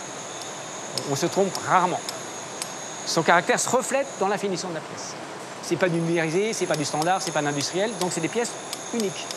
Vous êtes unique, moi je suis unique, chacun unique. Et ça se ressent dans les pièces que nous faisons. Il est sur la sculpture là, de la pièce là. Chaque pièce fabriquée ici est une copie conforme d'un élément de la cathédrale. À côté des tailleurs de pierre, travaillent les sculpteurs qui s'occupent des décors. À peu près à la moitié, on va dire, du travail. La pièce qui est ici, c'est le modèle, c'est-à-dire c'est l'ancienne pièce qui doit être remplacée. Donc elle sert de modèle pour en refaire une neuve, qui doit être à l'identique. Donc le tailleur de pierre est intervenu, il a fait toute la partie géométrique, donc tout ce qui touche à la structure du bâtiment. Et le sculpteur, c'est la partie décorative, la décoration, et c'est les formes organiques, c'est le monde du vivant qui doit représenter dans la pierre.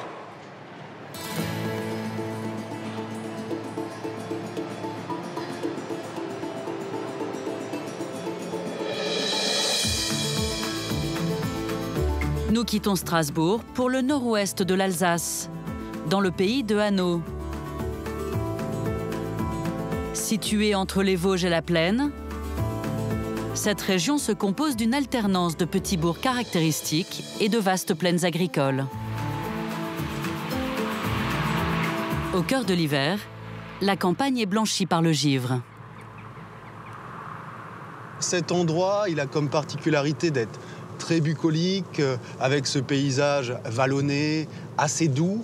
Et l'hiver, il y a une ambiance toujours un peu cotonneuse, on a un soleil voilé, mais ça a son charme aussi. Moi, ce qui me plaît, c'est vraiment cette authenticité qui a pu être conservée dans ce petit pays, hein. On a encore les vergers autour des villages. On n'est pas dans un espace périurbain, on est encore vraiment dans un espace rural. C'est une région hors des sentiers battus, hors des grands axes, et pourtant, je pense qu'elle gagne vraiment à être connue. Benoît Jossaume est président de l'ASMA, l'Association pour la sauvegarde de la maison alsacienne.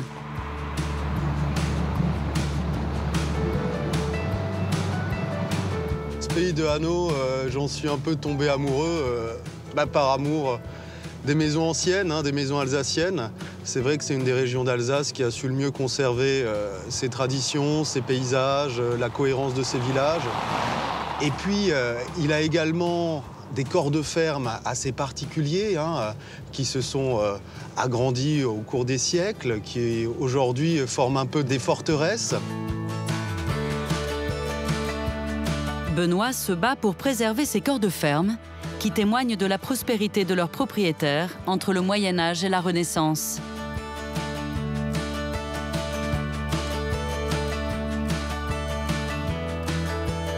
Aujourd'hui, le pays de Hanau est la région d'Alsace où on trouve le plus grand nombre de ces bâtiments typiques. Alors ici, on est à Geiswiller, un village extrêmement cohérent du point de vue urbain. On a une grande rue principale qui aligne ces corps de ferme vraiment immenses, imposants. On peut vraiment parler là de corps de ferme forteresse. On a encore une architecture vraiment typique du pays de Hanau, avec ces grands pignons, soit en pan de bois, soit en grès quand ils ont été remaniés. Et c'est vraiment une très belle architecture. Et donc je pense que c'est vraiment très important de transmettre cette connaissance, cet amour du patrimoine pour les générations futures.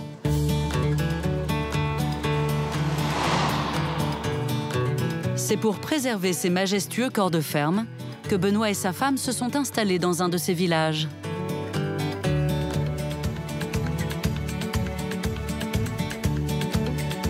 À Urviller, au cœur du pays de Hanau, ils ont acheté la bâtisse de leurs rêves, qu'ils sont en train de rénover.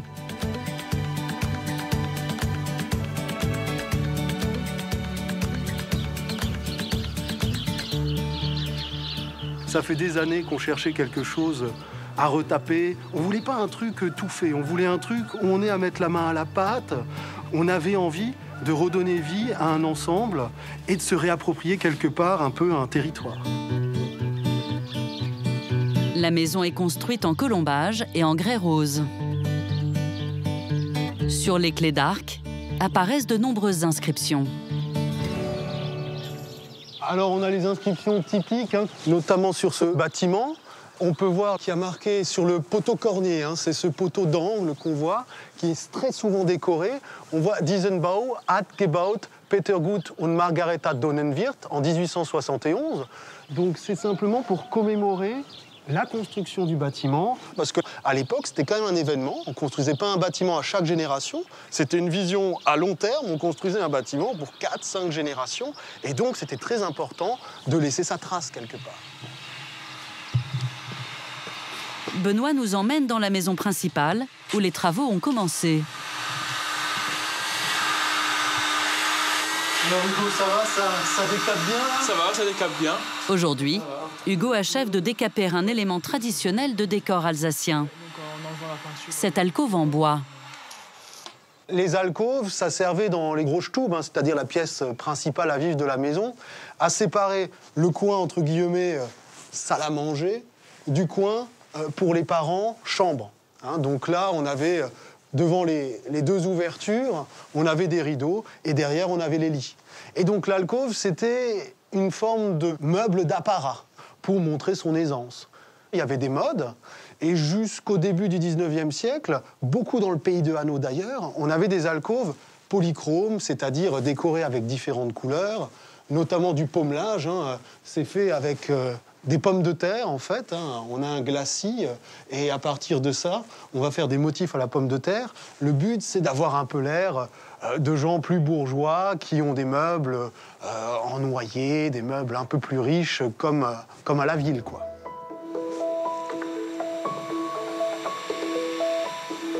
Moi qui ne suis pas un être très rationnel, cette alcôve où j'ai pu distinguer la couleur derrière le faux bois, ça a presque été un élément aussi déclencheur de l'achat, quoi.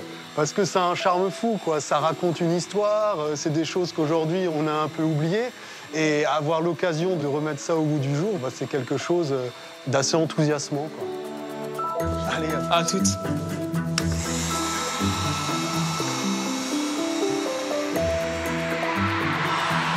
Benoît reprend la route.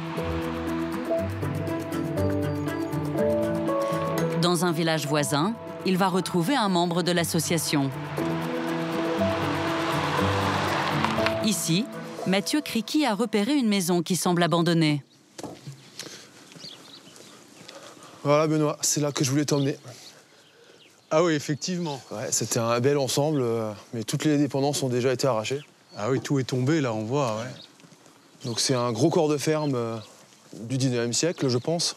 On a des colombages en chêne très réguliers et le fameux bleu typique du secteur qu'on aperçoit encore très bien, quoi. La structure a l'air encore quand même assez saine. Ouais. Des jeunes qui récupèrent ça, qui retapent. Mathieu fait partie des 70 sentinelles de l'association.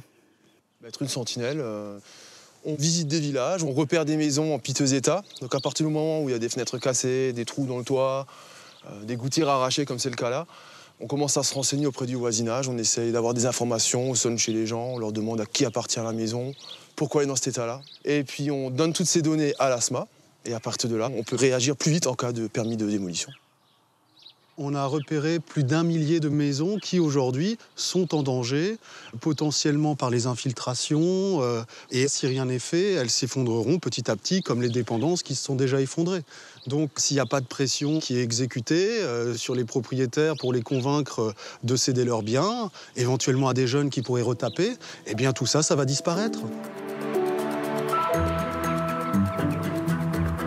À force de sillonner la région, l'ASMA a sauvé des dizaines de corps de ferme.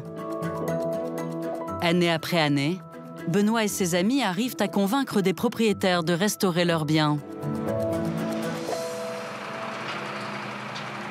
Sur ce chantier, malgré la neige, va justement se dérouler une spectaculaire opération de restauration. Le remontage du colombage d'une ferme alsacienne. C'est Cédric Brenner, un charpentier lui aussi membre de l'association, qui est aux commandes.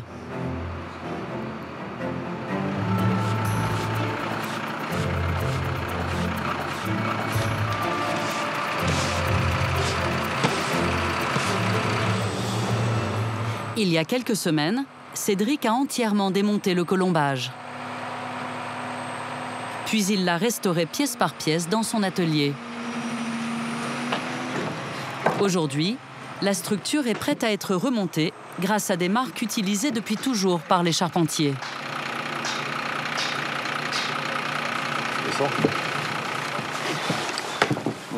On peut démonter et même récupérer une maison qui serait complètement en vrac et nous on saurait la remonter en lisant les indications que les anciens nous ont laissées. Ça c'est une pièce qui a été réutilisée, qui était sur la maison. Et entre autres, on voit l'ancien marquage, donc cette pièce qui s'appelait numéro 3 à l'époque. Après, nous, pour identifier la pièce, là, on a mis que c'était la numéro 6, et on sait qu'elle va à l'arrière du bâtiment, parce qu'elle est identifiée avec 3 traits. Donc, même si c'est d'autres monteurs, ils n'auront pas besoin de connaître le chantier, parce que les marquages, ils sauront exactement où elle va, cette pièce. L'équipe commence par la façade côté cour de la maison.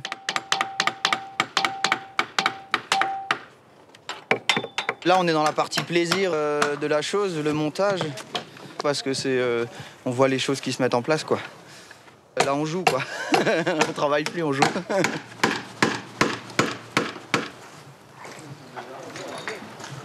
Au moment de la pause, l'architecte en charge du projet rejoint l'équipe. C'est la neige. Isabelle François-Ancel est elle aussi membre de l'ASMA. Non. Demain, ouais. Demain. Mais le remplissage entre les miroirs, c'est avec quoi? En briques. C'est important de préserver et de valoriser le patrimoine, mais ce qui est tout aussi important, c'est de continuer son histoire, c'est-à-dire que comment s'inscrire pour que la maison alsacienne continue à répondre aux besoins des modes de vie actuels. C'est ça le vrai intérêt. Une maison comme ça qui a plus de 200 ans, on arrive à rehausser les plafonds, ouvrir des grandes baies vitrées pour apporter de la lumière. On peut tout à fait amener des réponses au mode de vie contemporain. Les charpentiers reprennent leur travail. Cédric les rejoint pour remonter un élément de la façade. Une opération délicate en raison de la neige et du froid. Elle est un peu gauche. Voilà, c'est bon. On appelle ça une fenêtre Renaissance, c'est une fenêtre sculptée. Et donc, c'est une fenêtre qui était toujours sur la façade cour et sur le pignon vers la rue, toujours. Et ce qui n'était pas vu, non vu, c'était beaucoup moins riche. C'était même des fois en sapin alors que le reste était en chêne. Ils étaient un petit peu matu vus quand même à l'époque. Hein. Il fallait un petit peu montrer son opulence quand on en avait. Et donc, cette fenêtre-là est d'origine.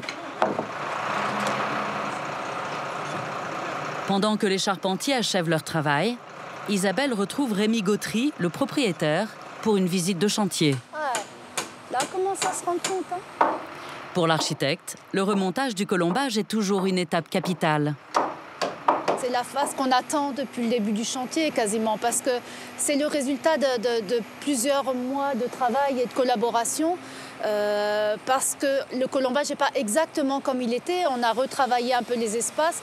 Donc, quelque part, c'est aussi une façon pour M. Gautry de se réapproprier la maison, parce que ce n'est pas toujours facile de s'inscrire dans une maison qui a un tel passé. Et là, c'est comme si c'est lui qui construisait lui-même, quoi.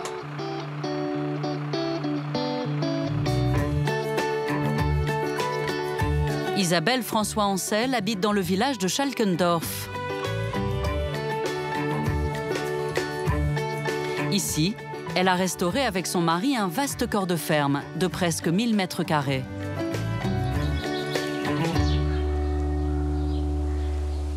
Ce matin, Benoît Jossaume vient le découvrir pour la première fois.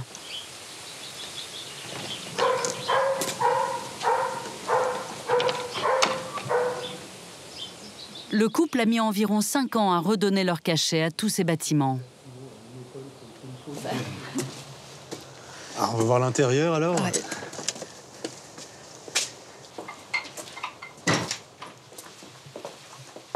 Je vais te montrer notre stube. Ah, t'as encore la stube oui, traditionnelle? Oui, traditionnelle, oui. Ah, mais là, t'as conservé... Le Boomerhof. Le Boomerhof, oui, là, oui. Ah, super. En chauffage d'appoint pour... Ça, c'est les poêles qu'il y avait auparavant. Il n'y avait pas forcément que des poêles en faïence, il y avait aussi ces poêles-là en fonte. Hein. Waouh! C'est vraiment dans son jus. Hein. Avec l'alcôve, avec les boiseries murales. L'alcôve avait plusieurs couches de peinture. On a dû la décaper. Il y a eu un gros travail. Et on a été surpris de la qualité de l'alcôve.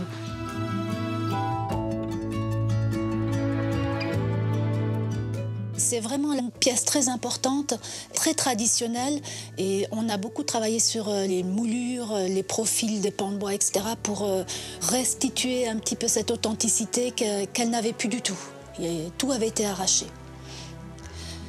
Viens voir, je vais te montrer une pièce que j'aime particulièrement parce qu'on y passe beaucoup de temps en famille et qu'elle est beaucoup plus contemporaine dans son traitement. La salle de bain. Ah oui! Ah oui, là, on a vraiment l'alliance de l'ancien et du moderne. Mais... Voilà, c'est-à-dire qu'on a respecté la structure en pan de colombage de la maison. Et en fait, on peut tout à fait s'en libérer et jouer autour de ce colombage. Ce qui est génial, c'est qu'avec ces maisons anciennes, on peut inventer, en fait. On peut réussir à faire quelque chose de tout à fait contemporain, qui s'intègre parfaitement aux attentes des gens d'aujourd'hui, hein, qui n'ont pas forcément envie de vivre comme au XVIIIe siècle. Et donc, bien sûr, c'est enthousiasmant, hein, ça donne envie de faire pareil. La visite continue dans l'autre aile du bâtiment. Le bureau, Le bureau de l'architecte, alors. Voilà, qui se situe dans la grange, en fait. Là où il y a le balcon. Voilà. Pour créer du volume, Isabelle a relié toutes les anciennes dépendances. Ah oui, là, tu as ton balcon là, que tu as créé plein sud. Oui.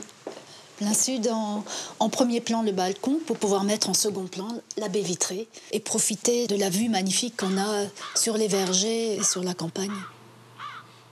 Ce qui est fantastique quand on voit des restaurations comme ça, c'est que c'est souvent des maisons où la plupart des gens n'auraient pas cher payé. On aurait dit celle-ci, bah, elle va partir, elle va s'effondrer, et puis on construira moderne à la place, c'est plus solide. Alors qu'en réalité, ces vieilles maisons, il y en a qui ont 500 ans en Alsace. Elles sont construites dans des matériaux qui sont extrêmement nobles.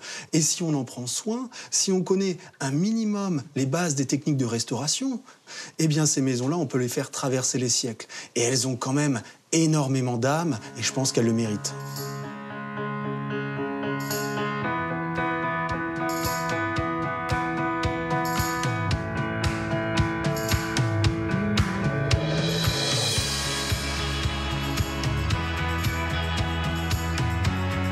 Pour la dernière étape de notre voyage, nous partons dans les Vosges.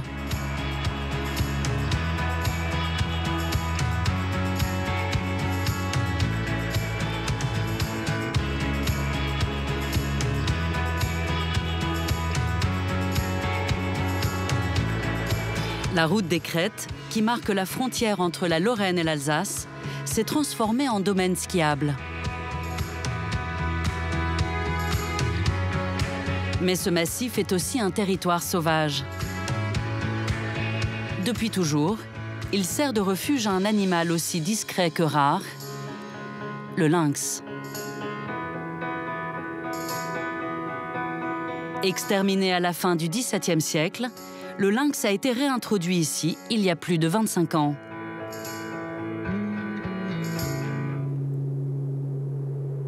Mais à cause du braconnage des chasseurs, il n'en resterait plus que 5 aujourd'hui dans le massif. Il y a un paquet de neige, hein? Oui, il y a de ça. Alain Laurent est un des meilleurs connaisseurs de l'animal dans la région. Il emmène Mathieu, un guide de randonnée, sur la piste du lynx.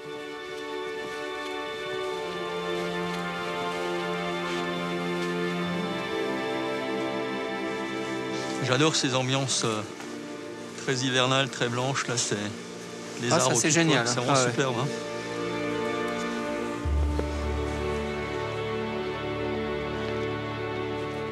L'hiver, c'est un livre naturel. Hein. On tourne les pages une fois que la neige tombe. C'est vraiment la saison où il faut être sur le terrain à ce moment-là.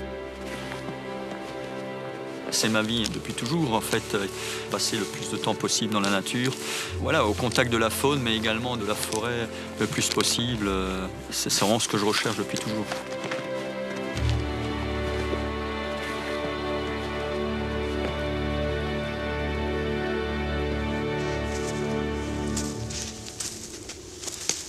Alain sait que le félin fréquente cette forêt.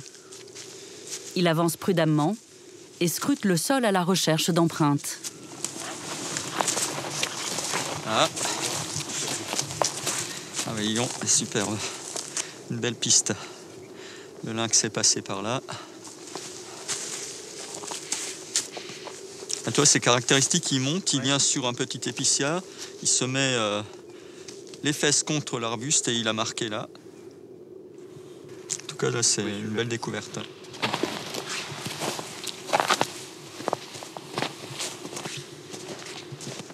L'animal a dû passer il y a un maximum 24 heures par rapport à la fraîcheur des empreintes également. Hein. C'est vraiment très frais.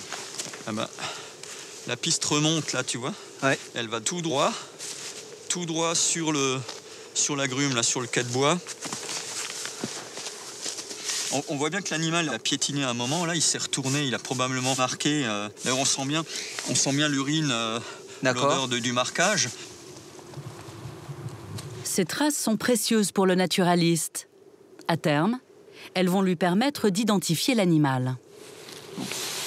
Donc là, on a quand même une empreinte qui fait 80 mm de long sur 75 de large. Tu vois qu'une empreinte de lynx, c'est quasiment rond. Oui. Mais c'est quand même une belle empreinte pour un lynx adulte ici. On est quand même sur un bel animal. Là. Ça fait plus de 30 ans que je m'intéresse à cette espèce et que je les suis été, hiver. La meilleure formation, c'est l'école des bois, comme j'ai tendance à le dire bien souvent. Il faut y aller tout simplement. En fait, on mémorise une trace de lynx, une piste de lynx, à partir du moment où on l'a suivi la première fois. Et c'est le jour où on la découvre dans la neige qu'on va réellement se rendre compte de la taille de l'animal. Alain et Mathieu continuent de suivre les traces du félin. Alors là, tu vois, c'est intéressant encore une fois parce que le lynx va sur la droite, marqué sur un piège à poil qu'on a installé il y a quelques mois. En fait, ces pièges, on les installe effectivement pour inciter l'animal à venir s'y frotter. Ouais. Et tu verras, c'est tout bête, hein, c'est un petit tapis en fil de coco. Voilà. Ah ouais. Et là, on voit du poil dans la partie haute, dans l'angle en haut, là, on voit du poil qui se détache du piège. Et la hauteur, ça a une importance? C'est très important en fait pour soustraire le piège à d'autres espèces type renard ou chat. Il faut que le tapis soit largement, je dis souvent à hauteur de poche, donc à 80 cm à peu près du sol. D'accord. Alain prélève les poils du lynx qui a frotté sa tête sur ce piège. Plus tard, en laboratoire, ils révéleront des informations génétiques sur le félin. Le lynx, c'est un animal territorial. Chaque individu a un territoire qui mesure entre 200 à plus de 400 km². Je dis bien km², donc c'est très très vaste. Et évidemment, quand le lynx parcourt son territoire, il va parcourir des dizaines, voire des vingtaines de kilomètres. Et à ce moment-là, ça demande d'être sur le terrain quelquefois plusieurs jours de suite. C'est la première fois qu'Alain retrouve des poils dans ce secteur. Pour en savoir plus sur l'animal qui passe par cette piste, il décide de poser un autre traqueur d'indices, un appareil photo automatique. Le sapin là est très bien là. Ouais. Parce que là on est vraiment sur l'axe de déplacement, ça sera intéressant de poser le piège là. Je vais te faire participer Mathieu. Dès qu'un animal va passer devant l'appareil, donc le mouvement et le contraste de température va déclencher l'appareil. Et on prendra un certain nombre d'images de l'animal.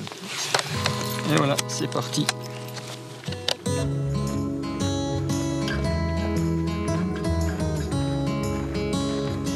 Content d'arriver, hein, je te le dis.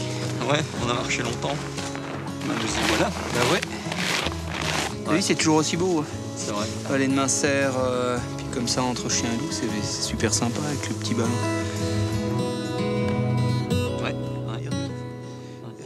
Les deux hommes vont passer la nuit dans le chalet des Trois Fours.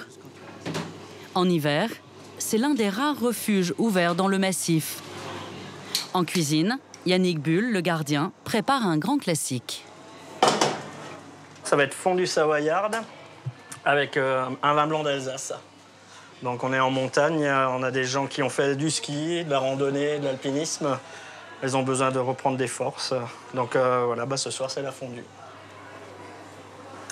J'ai grandi ici, je me suis expatrié pendant quelques années pour travailler dans les grandes montagnes, comme on dit. Et finalement, vous voyez, on revient ici dans nos racines. Et puis, les montagnes sont un peu moins grandes, elles sont toutes aussi belles. Qu'on soit dans les Pyrénées, dans les Alpes, en Himalaya ou dans les Vosges, on apprécie la montagne partout. Allez, on est reparti pour le reste. Donc ça, c'est les 4, ça, c'est les 3. Ce soir, le refuge est plein. Yannick a cuisiné pour une quarantaine de randonneurs. C'est un métier qui est relativement dur quand même. Hein. On démarre à 5-6 heures du matin pour terminer vers minuit, 1 heure. Si vous n'aimez pas la montagne, si vous n'aimez pas les gens, si vous n'aimez pas le froid, il ne faut pas venir faire gardien de refuge. Bon appétit à tout le monde. Exceptionnel.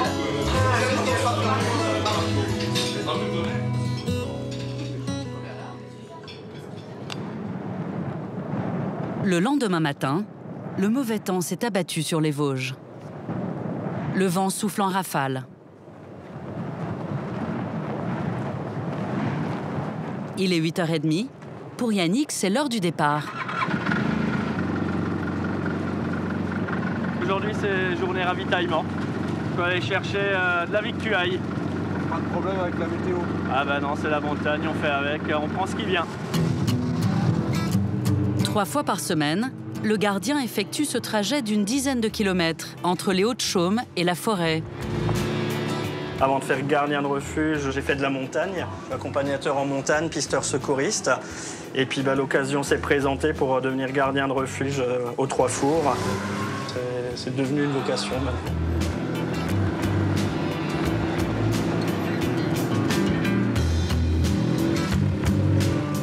C'est un ami qui lui monte en voiture les provisions dont il a besoin. En été, le refuge est quasiment accessible en voiture. En hiver, on fait ça à pied, à la motoneige quand on a du gasoil. C'est sûr que c'est plus intéressant l'hiver. Les conditions sont plus rudes, on est un petit peu plus isolé. C'est le vrai métier de gardien.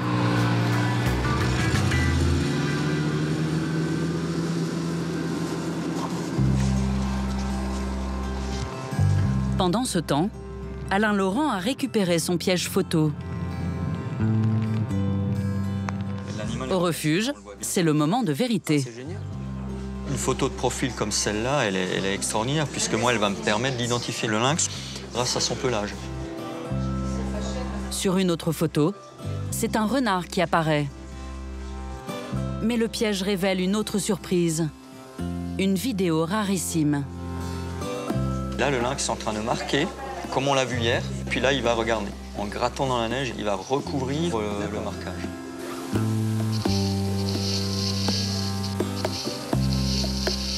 C'est beau, quoi. Quand tu sais qu'il n'y en a pas beaucoup, ouais, c'est beaucoup de chance. Beaucoup de chance.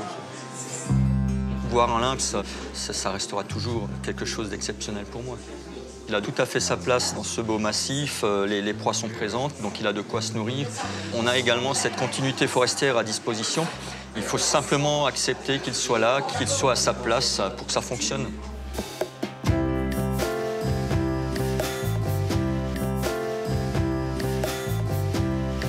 D'ici à 2022, une quinzaine de lynx vont être relâchés côté allemand. Un projet qui pourrait aider à repeupler la partie alsacienne du massif des Vosges.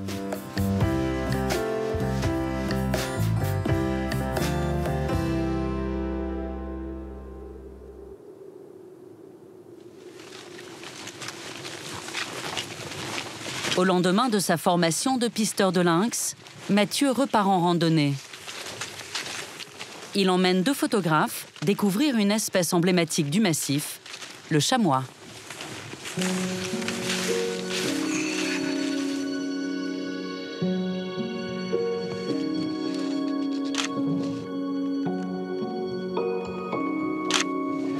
Avec la lumière qui rase, on prend plein les yeux, la plaine d'Alsace, ils sont encore dans l'ombre. Petit à petit, les rayons éclairent les falaises qui bordent le Honeck, l'un des plus hauts sommets alsaciens. Ici, tu as un cirque glaciaire qui est magnifique parce que tu as des plaques à vent ou des corniches exceptionnelles en hiver et cette année, ça l'est.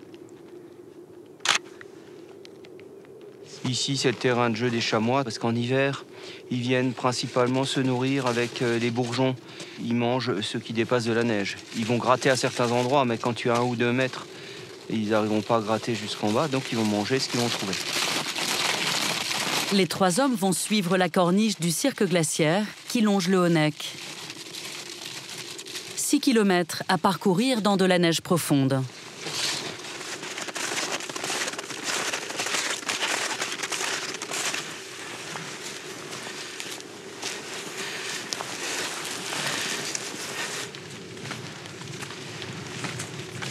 Quelques minutes plus tard, Mathieu repère un premier chamois.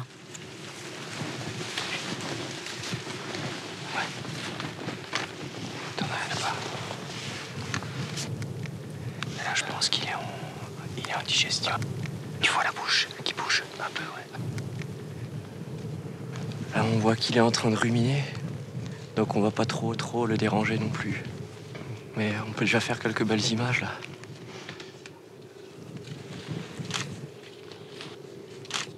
C'est ça qui est magique. Tac, tu vas te retrouver face à un chamois où tu l'aperçois un peu plus bas. Il y en a là-bas, tout en bas, qui est en train de remonter. Je shootez-le parce qu'il est prêt à dégager. On est là pour l'observer, pas pour aller le traquer, quoi. Si on va vers l'animal, il va avoir tendance à s'enfuir. Et pour lui, c'est compliqué en hiver. Quand il bouge, ça lui demande beaucoup d'énergie. Il s'enfonce dans la neige, c'est difficile, quoi.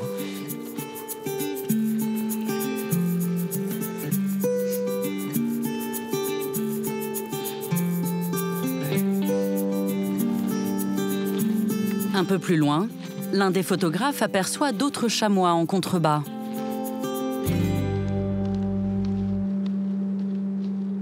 Il y a le couloir qui se sépare là, en deux. Et je me demande s'il n'y en a pas un, voire deux autres plus bas sur les rochers là-bas. Juste en bas.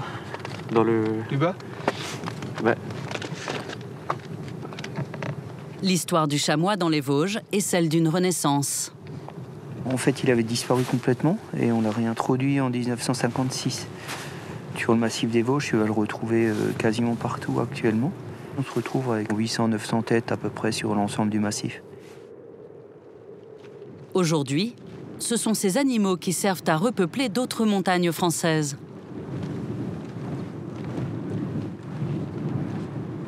Avec le vent qui se lève, impossible de rester sur les crêtes.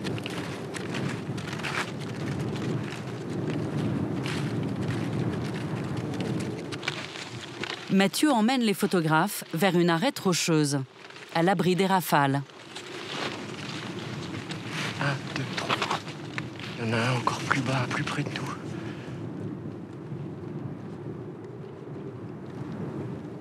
Ici, il y a les rochers, les pentes sont bien abruptes. L'épaisseur de neige est beaucoup plus fine. Et ils arrivent beaucoup plus facilement à gratter pour chercher l'herbe, les mousses qu'ils mangent. Et quand il est dérangé, il sait qu'ici, en 2-3 bonds, il est hors de portée de vue d'un potentiel prédateur ou d'un randonneur ou d'un photographe. Donc, ils sont pas trop farouches quand ils sont dans ce secteur-là. Ce qui est difficile, c'est d'arriver à rendre les choses agréables à l'œil. Parce que là, c'est pas évident, c'est encaissé. On est en surplomb, donc c'est pas simple. Ah, il y en a juste là, en dessous, là. Alors ça va être intéressant. Il sait qu'on est là, il continue de manger, il se nourrit. Il se soucie pas trop de nous. Il garde un œil sur nous, mais il n'est pas plus inquiet que ça. Il nous offre un beau spectacle, on peut en profiter, on peut faire de belles images.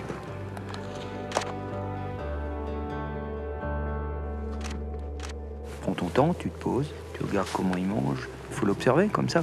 Voir des paysages, c'est bien, mais pouvoir en même temps apercevoir, tu vois, des animaux sauvages au détour d'un chemin, d'un sentier, non, c'est super.